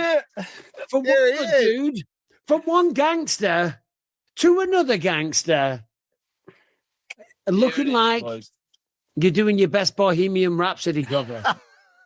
Fuck off, man. Give me a Mamma Mia. Man, Mamma Mia. I've been trying to do this. I've been trying to get Mamma this. Mia, let me go. Fight Magnifico. We all can't live in fucking California, boys. It's dark, you know. Do you know what I mean? Just say it. I'm just a poor boy from a I'm poor just a family. poor boy, nobody loves me. What's going on, Oban? How are you, buddy? Oh, what's up then? Everything you did. I don't know if you're going to put this in. Everything Jorge just said when you paused it, I just quickly wrote it all down. Yeah. I'm going to don't as soon as we get off the air. Don't mention that anyway. Nobody's going to drop it all. You're going to drop it all. Someone peel back the curtain.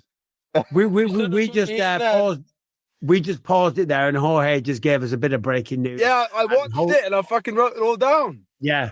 Well, don't say anything, you dickhead. Yeah. Oban, man, it's been a while. I felt like we were keeping in touch, and we were talking a lot, and I was mentoring you and taking on the paths of the ninja along the way. But of course, life happens, Christmas happens, New Year's, all the rest of it, fight camps and stuff. But how you been since we last spoke, man?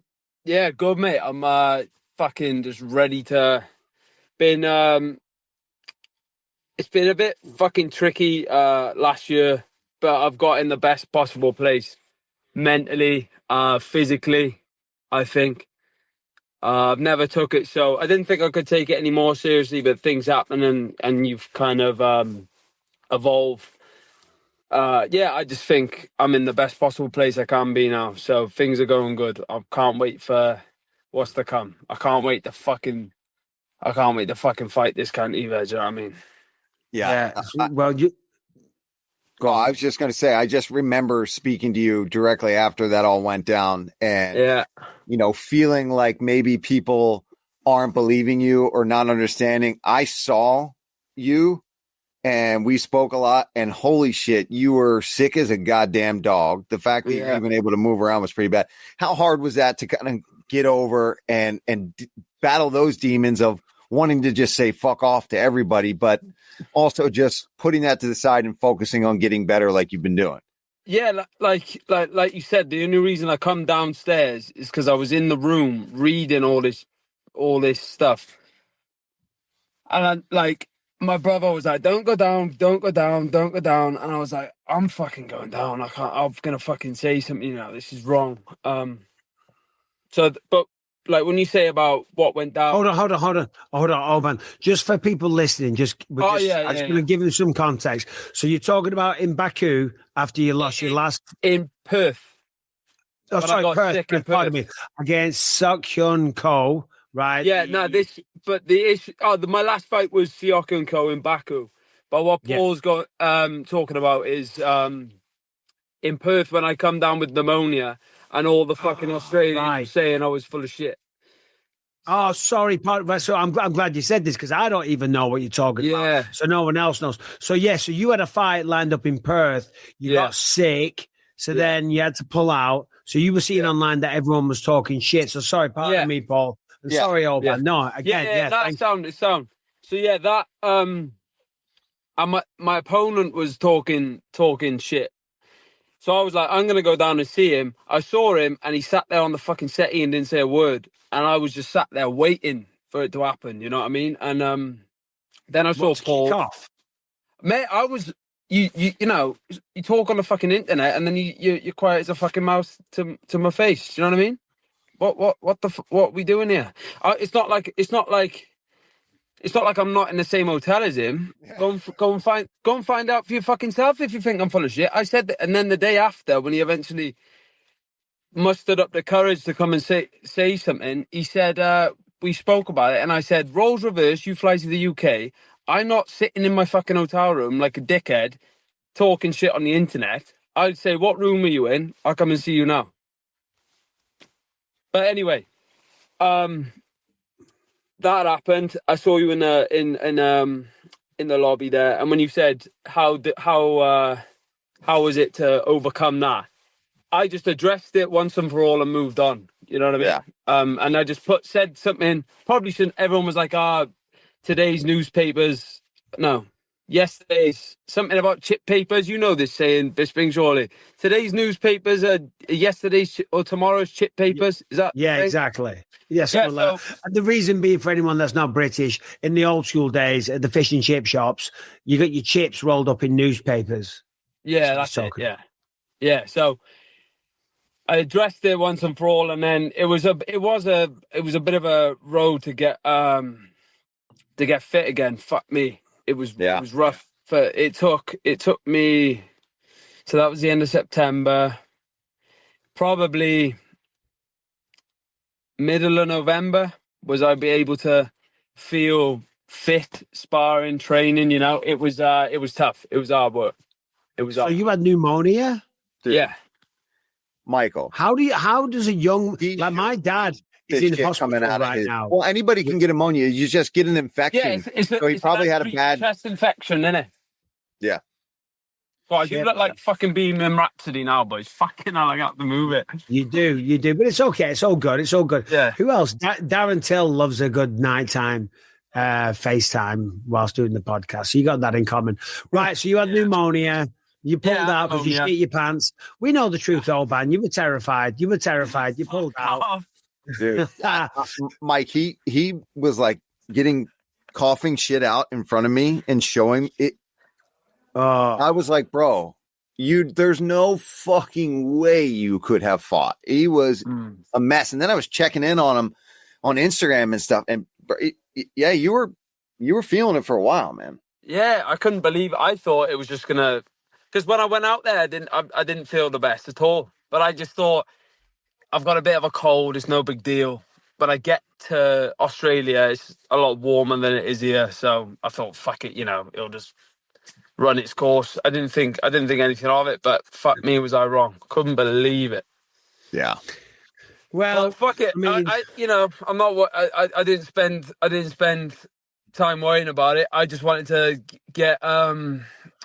I wanted to fight straight. I wanted to say, like, we've got to book this. Come on. And then when I went back training, I was like, oh, fuck. It's like I didn't train a day in my life. It was insane. Yeah. It was insane. But it's gone now. It was long gone now. I feel amazing now. So you were meant to fight Jonathan McAuliffe in Perth. Yeah. Now you're fighting him in Sydney. So either way, you go into Australia again. Yeah. How is it with you and McAuliffe now? Have you guys continued on social media or anything like that? I refuse to do that because I can't wait to fucking say it to his face. Yeah. Because I'll say it to his fucking face. That's the difference. I won't write shit on Instagram and then shit myself when I see the guy. I'll say it to his fucking face. So I've purposely, I did a write up with the UFC. I've had some content with my sponsors, and they asked me about it. And I can't do any sort of interview like rehearsed. To me, I'll just say it. I'll just answer honestly. So I'll answer honestly, but then I'll say whatever I said directly to him. Leave that out, because I'm gonna say it to his fucking face. Yeah. No, I get it, mate. So you got a point to prove. And I know that last time after that fight against Suk Hyun Ko, I know you were mad at yourself. You were pissed off and like, so given given that, and then given what went down in Perth, I mean, how motivated are you to come back here and just because you were flying, you know, the Welsh gangster, you were giving it the whole bloody Hulk Hogan and everything. People were getting behind you, and then I think you were saying to me, if I remember rightly, you kind of felt like a lot of people had like turned their back on you. So, are you kind of pissed off and a chip on the shoulder? There's a big, massive fuck off chip on my shoulder. Yeah. That is the best way to describe it. That's exactly what I was going to say to you. That's exactly what it is. I don't care that it's the UFC. I don't care that it's in Sydney and I get, some fucking, everybody says to me, it's amazing going, you get to see the world and this and that. I don't care about none of that. All I care about is destroying this kid. That is all I care about. How has training for that and sparring in particular been going for this one with that kind of fire relit back onto you? And are you focusing on how am I going to control that on fight night as well, right? It's good to have that fire burning, right? And Michael can relate, but sometimes when you hate a motherfucker so bad, shit can go south, right? Have you been working on that with your coaches too, where it's like, listen, I know you want to murk this dude, but you gotta play your sure game. I will. There's a plan.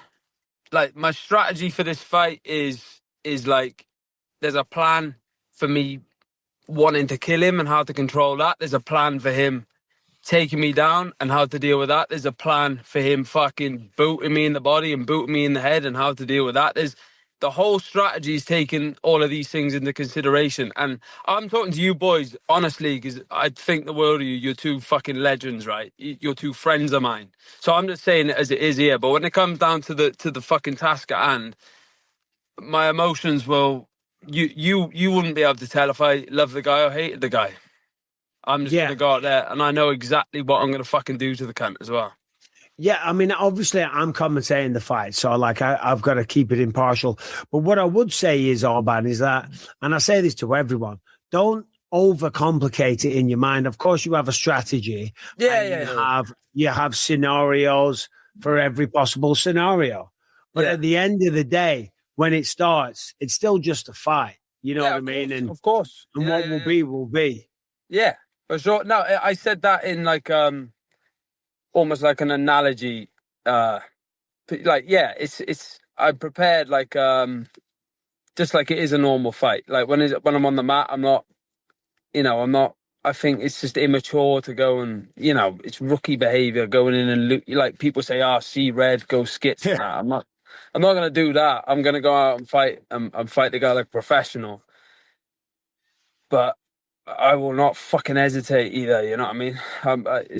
And there's got to be some pent up emotions, even from the last fight that did happen, right? Like you never got going. We've talked a lot about it where you had a off night and now there's that. You want to bounce back from that. And now this fight was supposed to happen, didn't happen. So you got a lot of motivation. So I imagine in camp though, especially after all that illness, how was it once you started feeling good again? And I've seen some clips. I've seen you training. Like, it seems like as angry as you are at this kid, you're also, it's created a kind of like you almost bit serial killer-ish with it, right? Yeah, certainly with the lights like this.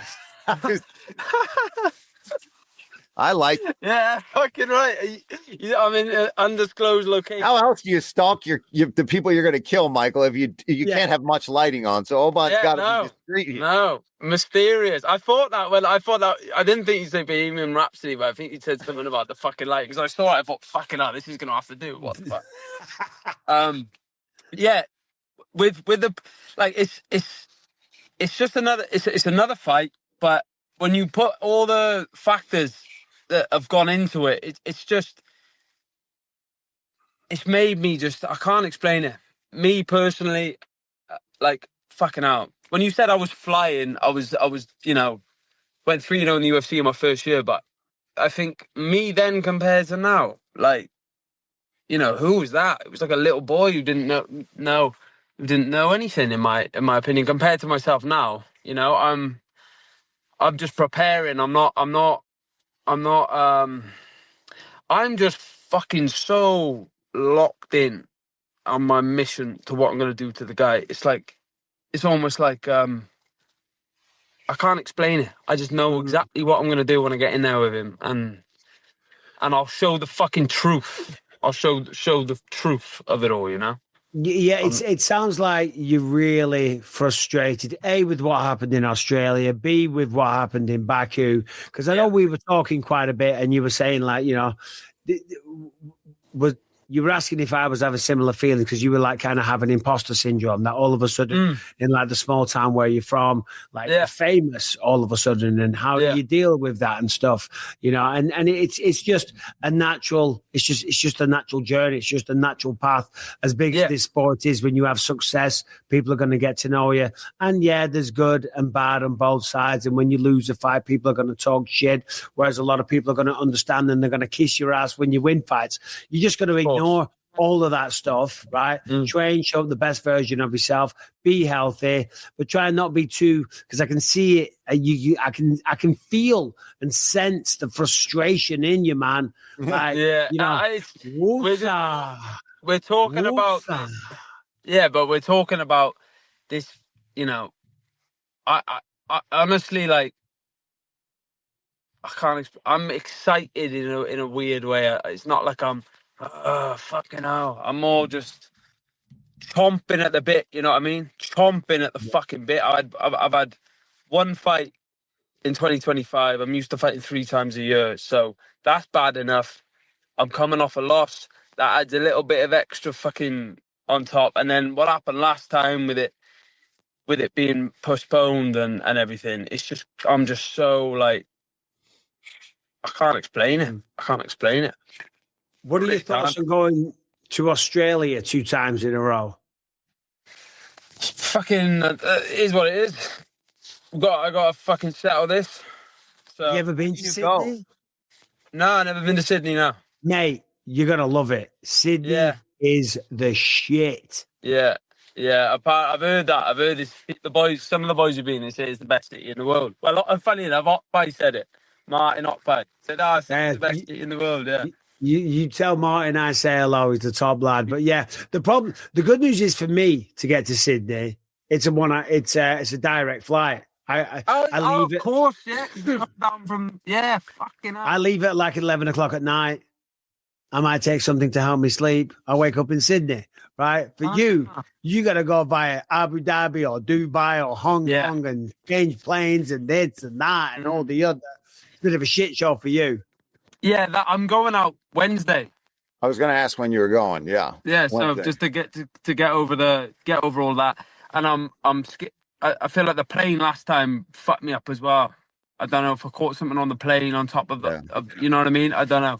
So I'm just taking every precaution there, but I wouldn't care if it was on Mars, you know. I don't know. Mm-hmm. I'm good to go with it. I'm all right with it. Like, fuck it. It is what it is. We haven't got to swim there. Get the fucking plane. And settle in and just I can't fucking wait. Can't fucking wait. We'll get the job done, and maybe we'll see you for a beer afterwards because Jacko's coming in as well. Now, you were very kindly shooting me messages asking about my dad and stuff, and he's still in hospital right now. So he got diagnosed with pneumonia because he got a lung infection. He's got COPD, and from the COPD that caused the bacterial infection, and he got pneumonia. But how was the pneumonia for you? Like how? I mean, describe having pneumonia to me. Well, it's fucking. I just thought I was just. I don't know. I was at the tail end. It's mad how quick. Like days go by, and it's like, man, it's you swear you've got worse by a week. Does that make sense? How quickly you go downhill. It's like I felt like my lungs were full of. I can't explain it. When I was breathing, and it felt like my lungs were full of fluid, like jelly. It felt like there was something, you know what I mean? It was like full here. I couldn't explain it. And I was spewing non-stop. I couldn't eat. It was the easiest fight week diet I've ever had because I didn't eat a fucking thing apart from all the medication the UFC were giving me. Horrendous. And then once they finally give me, I had these antibiotics, and they make you feel like that you there so strong, but eventually then it's like it passes, but then you've got like weeks after of like walking to getting up, walking to the kitchen, you feel like you're out of breath. You go up the stairs, you're out of breath. It's just fucking bizarre. I just couldn't believe it happened to me. Couldn't believe it, and I hope your dad's all right. You opened the show with fucking Bohemian Rhapsody. I wanted to ask you how your dad was first thing, so I hope your dad. Nah, well, thank you, and we'll have a little chat off air in a minute. But we'll with Paul talk about my dad. But yeah, no, so he's doing all right. I think now, hopefully, he's going to get out today. Hopefully, yeah. It was. I thought we were going to lose him there. Oh, really, fuck me, mate. I hope all the family are okay and nobody's too stressed. He'll fucking beat this, man. Yeah, no, he will. Fingers crossed he'll be out in no time. He actually says he's going to stop smoking, which is the first. Man. It's the first time ever. Because I used to always say to him, like, Dad, you got to stop smoking. And he's like, I've lived my life, son. I've lived my life. And he always joke, I think the stress of stopping smoking will kill me, you know. But I think this time, because he actually nearly died, and it's the first time, because my dad's like, he's not a man that speaks about his emotion, but he said, it scared the shit out of him. He was terrified. He thought he was going to die. And he said, that's it, I'm done. He said, I'm stopping. So I'm saying, well, you need help. You can't just stop. You smoke a pack a day for fucking 60 years, man. Do you know what I mean? Yeah. I'm like, get some zins, get something, get on the vapes. I don't know, but like, some fucking send him up, just fuck him all on his fucking thumbs. I said, I'm going to send him I'm going to send him 1,000 tubs of zins, like a lifetime subscription. You know, what do you want, Dad? Is he doing a little better though? As the days have gone on, is he doing a little better? Yeah, no, he is. He is, mate. Yeah, that's all right. And hopefully he'll just totally ease off for it. I know he's all right. Send him my love. He'll be good. Well, listen, mate, but we'll leave that there, Oban. I appreciate your time, man. Try and just harness this energy into the right channels. Trust me, boys. Put it into these channels, Oban. Boys, I promise you, right? Which, as I've spoke about this, mate, when I get the fucking gloves on, mate, I'm like a fucking, like he said, serial killer. It's all being channeled into his fucking chin. I promise. There'll be no mishaps. Going to try and kill him. I got 15 minutes to chin him. Brilliant. I'll make it look like a twat in the process. No. And I'll take my time, boys. I'll take my time. I hope this fight goes 14 minutes, 59 fucking seconds, so I can beat him up for as long as possible. That is spoken like a man with a lot of confidence, and rightly so. Oban, it's going to be great seeing you back. It's going to be even better seeing you in person in Sydney. Fucking right, mate. Get some rest. I know it's late at night there. I know it's pitch black. I appreciate you making some time for us, brother. Of course, Thank mate. you very much. Enjoy the rest of the camp. Safe flight to Australia, and I'll see you in one of the best cities on the goddamn planet. Thank you very much. Mate, one more, Bisping. I hope you're not all too worried about your dad. He'll fucking get through it. He'll get through it. Send my love to the family. And Paul, I hope your family's doing well. I hope everyone's doing good. You're not coming to Sydney now?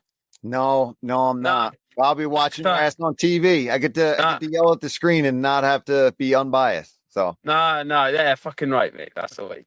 Send my love to your little one as well and all the family. Take care, boys, all right? Cheers, man. See you, brother. Buddy. My man, take care. There he is, Oban, the Welsh gangster, clearly fired up. And, I was like, bro, you need to calm down a touch there. Yeah, I know, but you know how it is. It's got to be hard for a young guy like that. You were on a streak. You're doing great. Took a loss. Easy to overcome that, right? If you're a solid athlete like he is, but then you get fucking sick. People are naysaying you, saying you're a quitter. He does have to rein it in because he's got a lot of reasons to be hyped up, and that can get away from you so quickly in that octagon if you're fighting out of that. But I trust him. I think if he reins it in, it'll be a good fight. Tough opponent. The kid's no joke. No. The kid's no joke at all. But yeah, I can imagine from his perspective because he had a lot of hype. Still got a lot of hype. Yeah. He's looking really good. Gets his first loss in the UFC. So then you get the dickheads you get the chatter, you get the people online, you even get the people in your own community in town saying, oh, look at that. Yeah, not as good. Then you have another fight, and then you pull out, they're like, oh, he shit it. Look at that. He's bottled it. He doesn't want to do it. Look at that. He loses one fight and he's scared. Do you know what I'm saying? So I think there's probably he's seen a lot of that kind of talk. For sure. And that's driving him fucking crazy. Yeah. Drives you nuts. Drives you nuts. We've all been there. And it's like, you just can't wait. I can remember myself. I was on a 2-fight losing streak. And I was like, motherfucker. You know what I mean? Like now my job's on the line.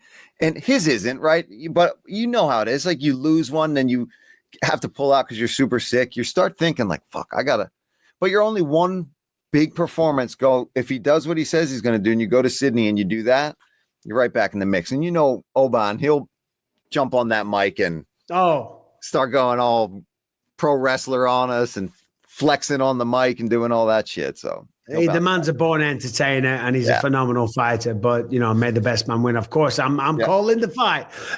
He mentioned my dad there. Yeah, so we were going to do the show last week, and as I said, so I was out doing this show in Georgia, and then we're doing this scene on this on set of this TV show, and I've got like this whole monologue.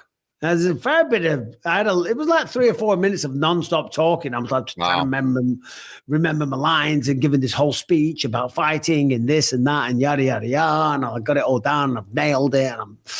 And we did it all. And then when you do it, for anyone that doesn't know, they do it and then they turn the cameras around to get other people's reactions and stuff like that. And in between me doing that and then them turning the cameras around, I quickly check my phone and I've got a voicemail from my sister saying Dad's in a really, really bad way. It's not looking good and yada, yada, yada. He's in hospital. We can't get hold of him and this and that. So I try and call his phone and he picks up and I can hear him trying to talk on the phone. And like, he can barely, I can't understand him. He's like, he's like trying to, and I'm like, oh my God. And then I speak to one of his friends, little Mick. So anyone that's been around the sport a long time that followed my career, they would always see my dad, who's 6'6", and little Mick, who's a little guy. He's, you know, he doesn't mind me saying this. He's a midget, you know what I mean? So there's my dad and there's Mick. So they would always stand out, and them two, they were always at the bars together. And my dad would always be telling all the UFC fans in the bar personal stories about me when I was a kid. I was like, Dad, that stuff's not for the fans. You know what I mean? Like the personal shit that I did as a kid. Don't be telling the randoms in the hotel bar. Oh, yeah. People got some stories on you then. Yeah. And little Mick was like giving the updates and he wasn't looking good and yada, yada, yada. Then he wasn't even in a ward. He was in a hallway on a stretcher for days, man. For days. It's just, and it was... And it doesn't help, right? That doesn't help you, the person, either, when you're in there and you're not even in a room and you're like in the hallway. You feel like you're just kind of not even being looked after in your battle. And it's, and then it's for you guys, the family, you're not even there to be a part of it. And you're in Georgia. I'm on the other side of the world. It's got to be like the worst time to get that. Yeah. Then I'm in Georgia, Tbilisi, Georgia. And I'm like, I should be there. What am I doing here? So then I'm like, and unfortunately, after a couple of days, he was doing a little better. And I spoke to him on the phone. I said, Dad, I'm going to fly out. I'm going to cut this short and I'm just going to come there. And he's like, no, don't. He said, Michael, there's nothing you can do. Yeah. I'm like, yeah, but I don't care. I'm still going to come. And he was insisting like, don't come. But Dad, because he always watches the podcast. So anything that I say, he always knows already. I said, well, I'm doing this. Oh, I know. I saw you on the podcast. You know, yeah. Well, you were saying you and Paul. So, Dad, if you're watching this, I hope you're out of hospital by now. I'll give you a call after the show. But everyone, you know, if you're a religious person, say a little prayer. I put a post out. There you go. I'm not religious, but I'll do it. You know, I'm a Catholic. I put a post out, though. I said, because he's in a hallway.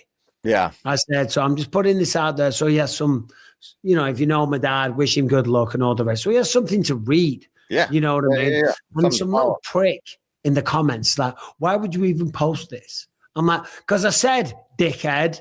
he's led in a hallway, and I want him to read some positivity. Because most people that are decent people, certainly on Instagram, you get the knobheads on Twitter, but on Instagram, people are a little better. I said, I want him to read, and there was people like talking about, I met your dad here, there, and that. That's nice for him to read and remember and reminisce and stuff like that. But if you are that one dickhead, get a hold of yourself, buddy. There's always somebody that wants to piss on your parade. Piss on the parade. Listen, we've been going for a while, but we still got a lot to talk about. So we'll go through this quick. Harrington and Brian jump on. Masvidal on good form. Was it me, or did Masvidal and Oban Elliott seem like they were coming through like a transistor radio from 1999? Oban in the end started to break up on us there. Yeah, it's, using your phone. It'll be like that. Cortez Acosta versus Derek Lewis. Like, who wins, Harrington? You're the big analyst over here. I'm big. I'm probably the biggest one on this call, so that does make sense. Let's see here. I mean, look, man, I've been against Waldo Acosta Cortez literally this entire run. I don't think I picked him to win a single fight with the run that he's been on. I think I was right on one fight all of last year on him, but I don't know, man. This is Derek Lewis, man. I'm not picking against Derek Lewis. This is Derek Lewis on peptides. Is it? Oh, that's right. Did you see that, Paul? No. Yeah, no, he came out and he did some interview or something. I just saw the headlines. He said that he's on these peptides that the UFC gave him. And now he feels the best ever. He's never been healthier. He's never been faster. He's never been stronger. And I'm like, hold on a minute. Are peptides allowed? Right? Are they not? Are they you can't use them? Right. So that's Derek Lewis doing his Derek Lewis thing. Being an asshole. Being an asshole. He's not on peptides. All right. So you can't take peptides? No, so he's being a dick like Derek Lewis does. I saw the same stuff, the countdown, best camp he's ever had. He does the same thing every single time, and that's why I love Derek Lewis. He tries to mess with us, the media, all the time. He's hilarious. He cheats on purpose. He'll poke someone in the eye. He'll kick him in the nuts. Whatever you got to do. Just take your peptides. I'm taking peptides. I want to start taking peptides. Dude, I've been on a heavy dose of BPC and TB, and then another dose of just the BPC at night. So I've been on 5 days a week, 2 doses, morning and night. And then on 2 days, I do 1 dose of the BPC. I'm going to do that for like 2 months. And then obviously I'm going to get off of it because eventually I want to get back to being able to do stuff where I'm supposed to be tested if I want to be tested. Like even racing, you get tested. How much? And I don't want to be that guy. How much does it cost you for, say, a month's worth of these peptides? Well, right now I've been working with LifeMed and this guy, Vinny, who sponsors a lot of athletes and football players. He's in town and he's hooked me up.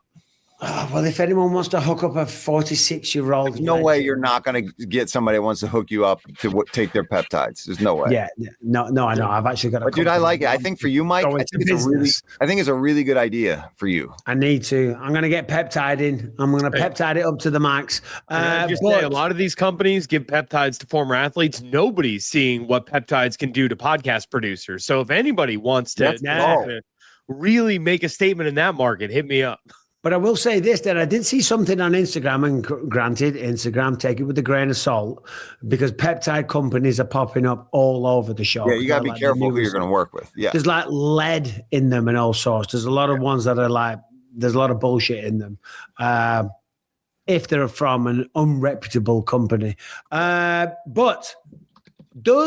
right, here's the question, and I'll let Brian answer first.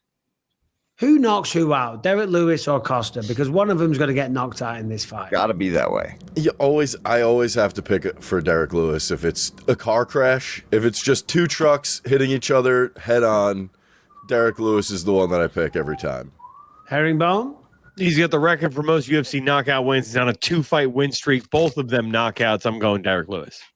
Felder? I got to go with my boy, Waldo Cortez Acosta.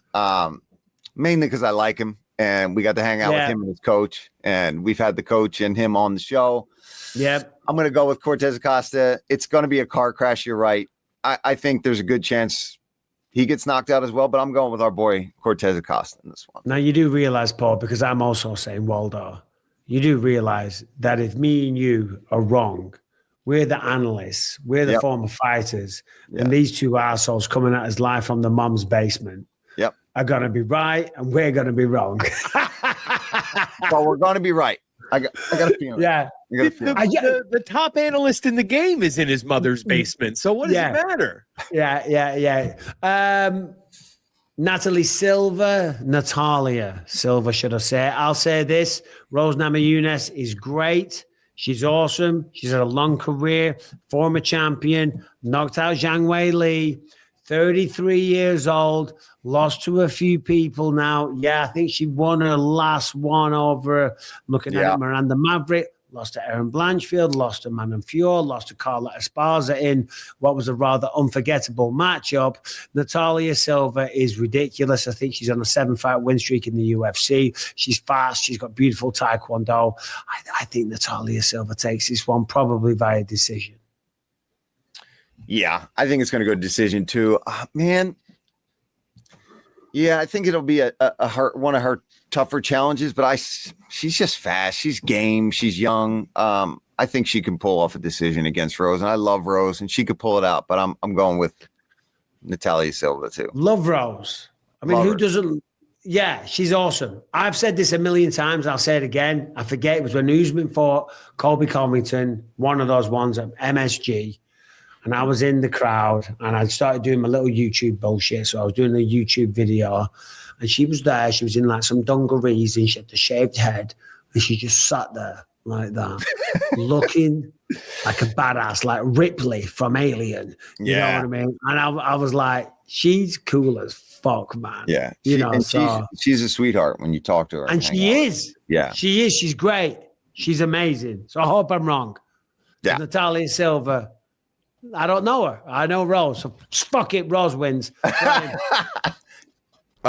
It very much depends on what Rose shows up. Yeah. Like in the recent losses that she's had, she's been fighting super timid and like not going for it when things are available for her. Like if that Rose shows up, it's gonna go just like those other fights where she's just gonna get outworked. It's gonna go to a decision. She's gonna lose it. But, we've also seen her be a fucking ninja and knock people out. So let's see what happens. I mean, she's 3-2 in the weight class. She does not have a knockout, doesn't have a finish at flyweight. The concerning part with Natalia Silva is like, her last win was Alexa Grasso, right? Her last win was against the former champion in the division. If anything, this is a, fight to keep her active while, she should be fighting for the title by all rights right now. This should be a matchup with Valentina if Wei Li didn't get the call up. So,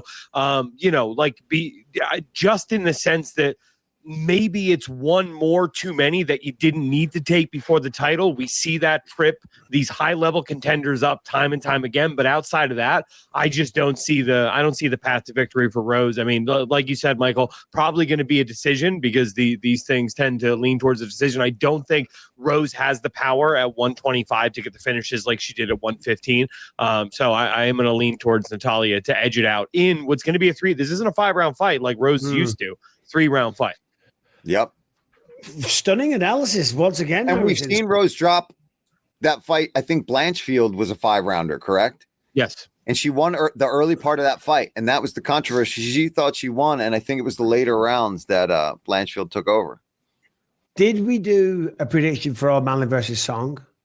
I don't think so. Oh, no, it was the opposite. I'm saying I think she turned it on. I don't remember. But either way, Rose in shorter. It was a 3-round fight. Sorry. I think the Blanchfield fight, was it not? Oh, you're right. Yes. It was Blanchfield versus Rose was a 3-round fight. I thought that was. We've made our predictions. We're sticking to them. Simple as that. We're moving on with the show, right? Arnold Almighty Allen is returning against Lord Jean Silva. They got spinning back fist elbowed into hell last time. Arnold Allen, been out for a while, 18 months, very talented, big, strong, great athlete, nice boxing, good wrestling, good takedown defense.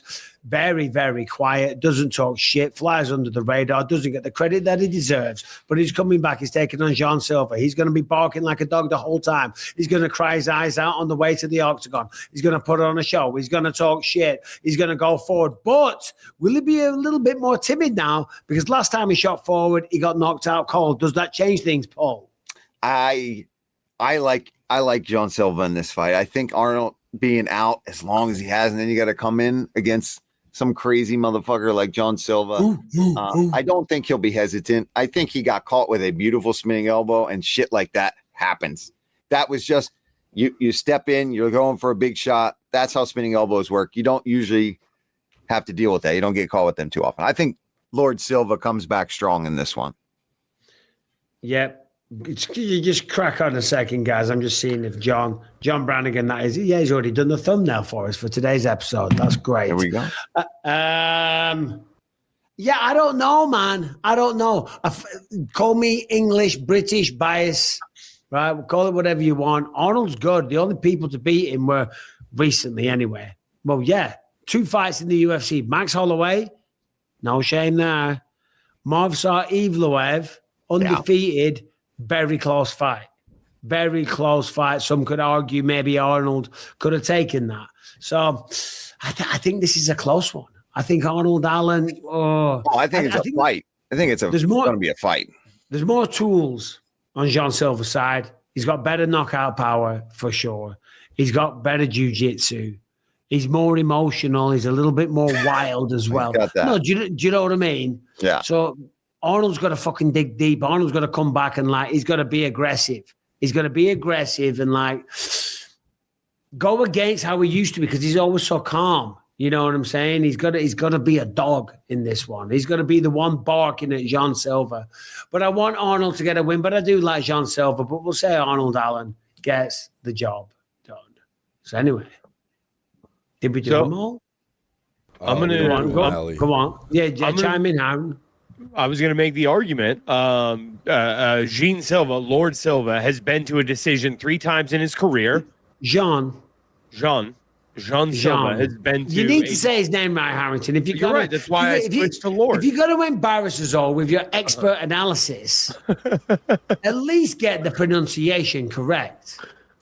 Listen, nothing about my analysis is expert, but I will say I'm just a cursory glance at Wikipedia. Jean Silva has been to a decision 3 times in his career. Once the win on the Contender Series against Kevin Vallejos, twice a loss. Arnold Allen has never been finished in his MMA career. Never been submitted, never been knocked out. His losses are decisions. I got a feeling one way or another is going to a decision. Arnold Allen does better in decisions than Lord Silva. I'm going to take Arnold Allen. Boom. There you go. Know, man. I mean, Jean Silva's just. I'm looking at their strikes per minute. It's Jean for crying out loud. It's Jean. Like his accuracy and his strikes per minute. Van Damme. They're just. Jean Silva has a way higher output than Arnold Allen, and I think if it turns into a firefight, I think Jean Silva has a good chance of stopping him. Yeah. All right. And did we do Sean O'Malley or not? Did we predict it? No. All right. Sir. I think it's been 2 hours, but I could go on all day. I don't know about you guys. I don't know where your energy levels are at, but listen, Sean O'Malley lost 2 in a row to Merab, got finished by Merab. Sees Jan come back, becomes a champ, lights a fire under his ass. No stone unturned. He's got, he's very, very motivated, all that shit. I think regardless of that, I think he would have beaten Song Yadong anyway. Song Yadong is very good. He will give him problems on the feet. But I think Sean's taller. I don't think he is. I know he is. He's taller. He's longer. He's got crisper boxing. He's got beautiful footwork. I think Song Yadong is going to have moments, but I think Sean O'Malley will probably pick him apart over 3 rounds and cruise to a victory. What do you guys think? You're probably right. Paul disagrees. No.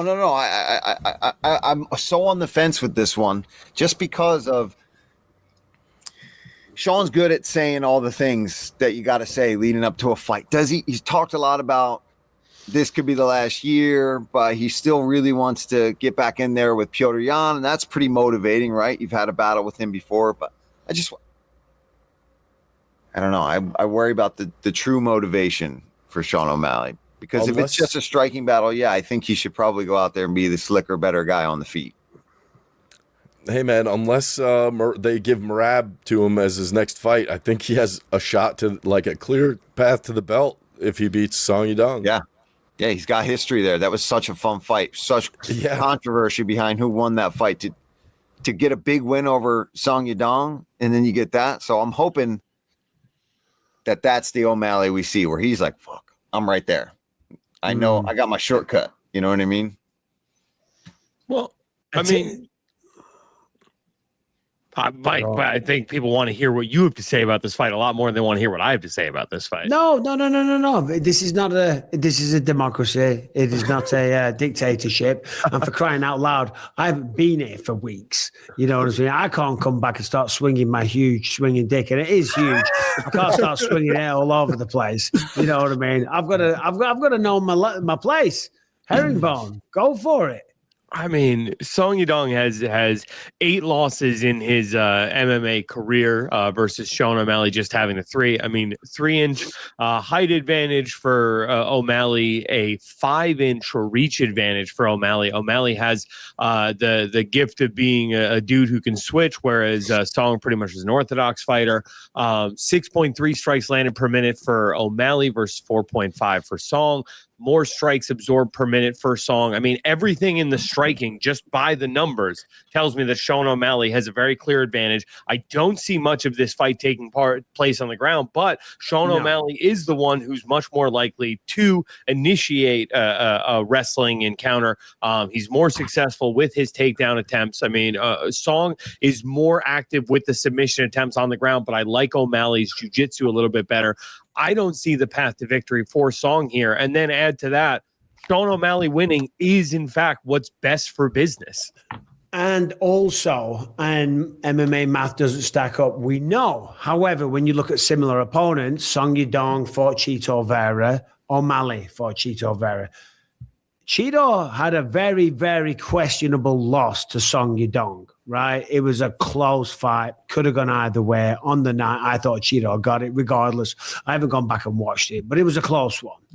We know what happened with O'Malley. O'Malley was in the flow state that night, you know, and Chito showed to be tough as hell, but Jesus Christ, did O'Malley look good. And as we know, MMA math does not stack up, but when you compare similar opponents, you can take something away from that. O'Malley pieced Chito up. He just did. You know what I mean?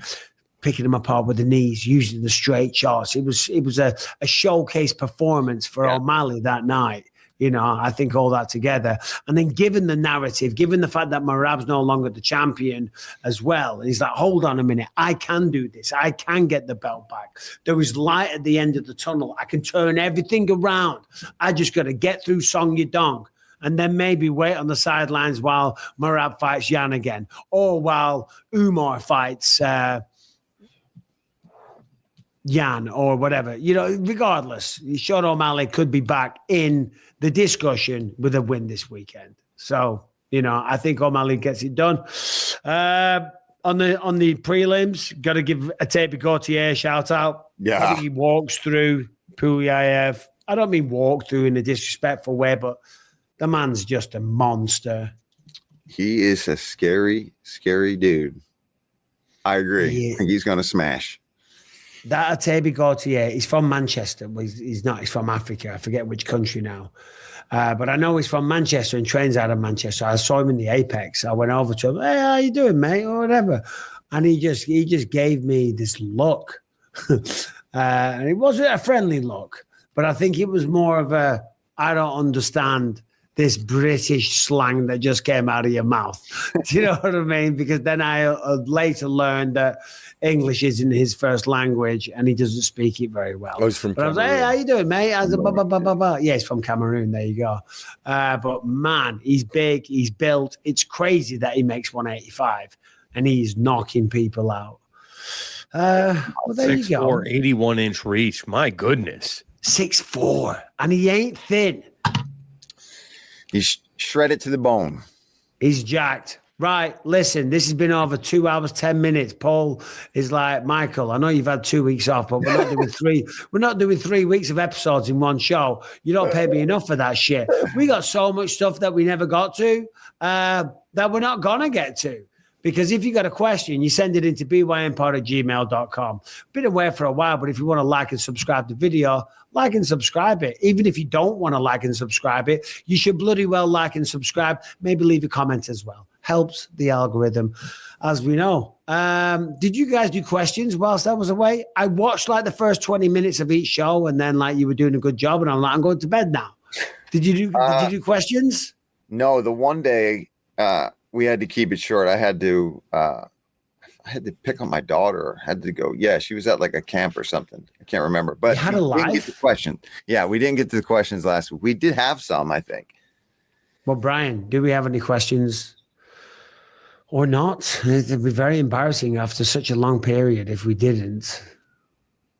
The suspense is killing me. So we do. Just give me 1 second to go pull up last week's stuff. Somebody asked in a text question, who do you guys think the champions are going to be at the end of the year? Oh, but that's like end of the year bullshit. You know, we're not going through that. We've been going for 17 hours at this point. You know what I'm saying? Well, I did just say there was one I wanted to know about. Go on, then. I guess we're doing it, Harrington. Let me guess. The female strawweight division. 205-pound men's division on DraftKings Sportsbook. Do you know who the favorite is to end the year as the champion? Carlos Solberg. Nope. Yuri Prohaska. Nope. This one I found shocking. A minus one, I believe it's 130 or 140 favorite to end the year as the 205-pound champion, current 185-pound champion, Khamzat Chimaev. Wow. Pretty nuts, right?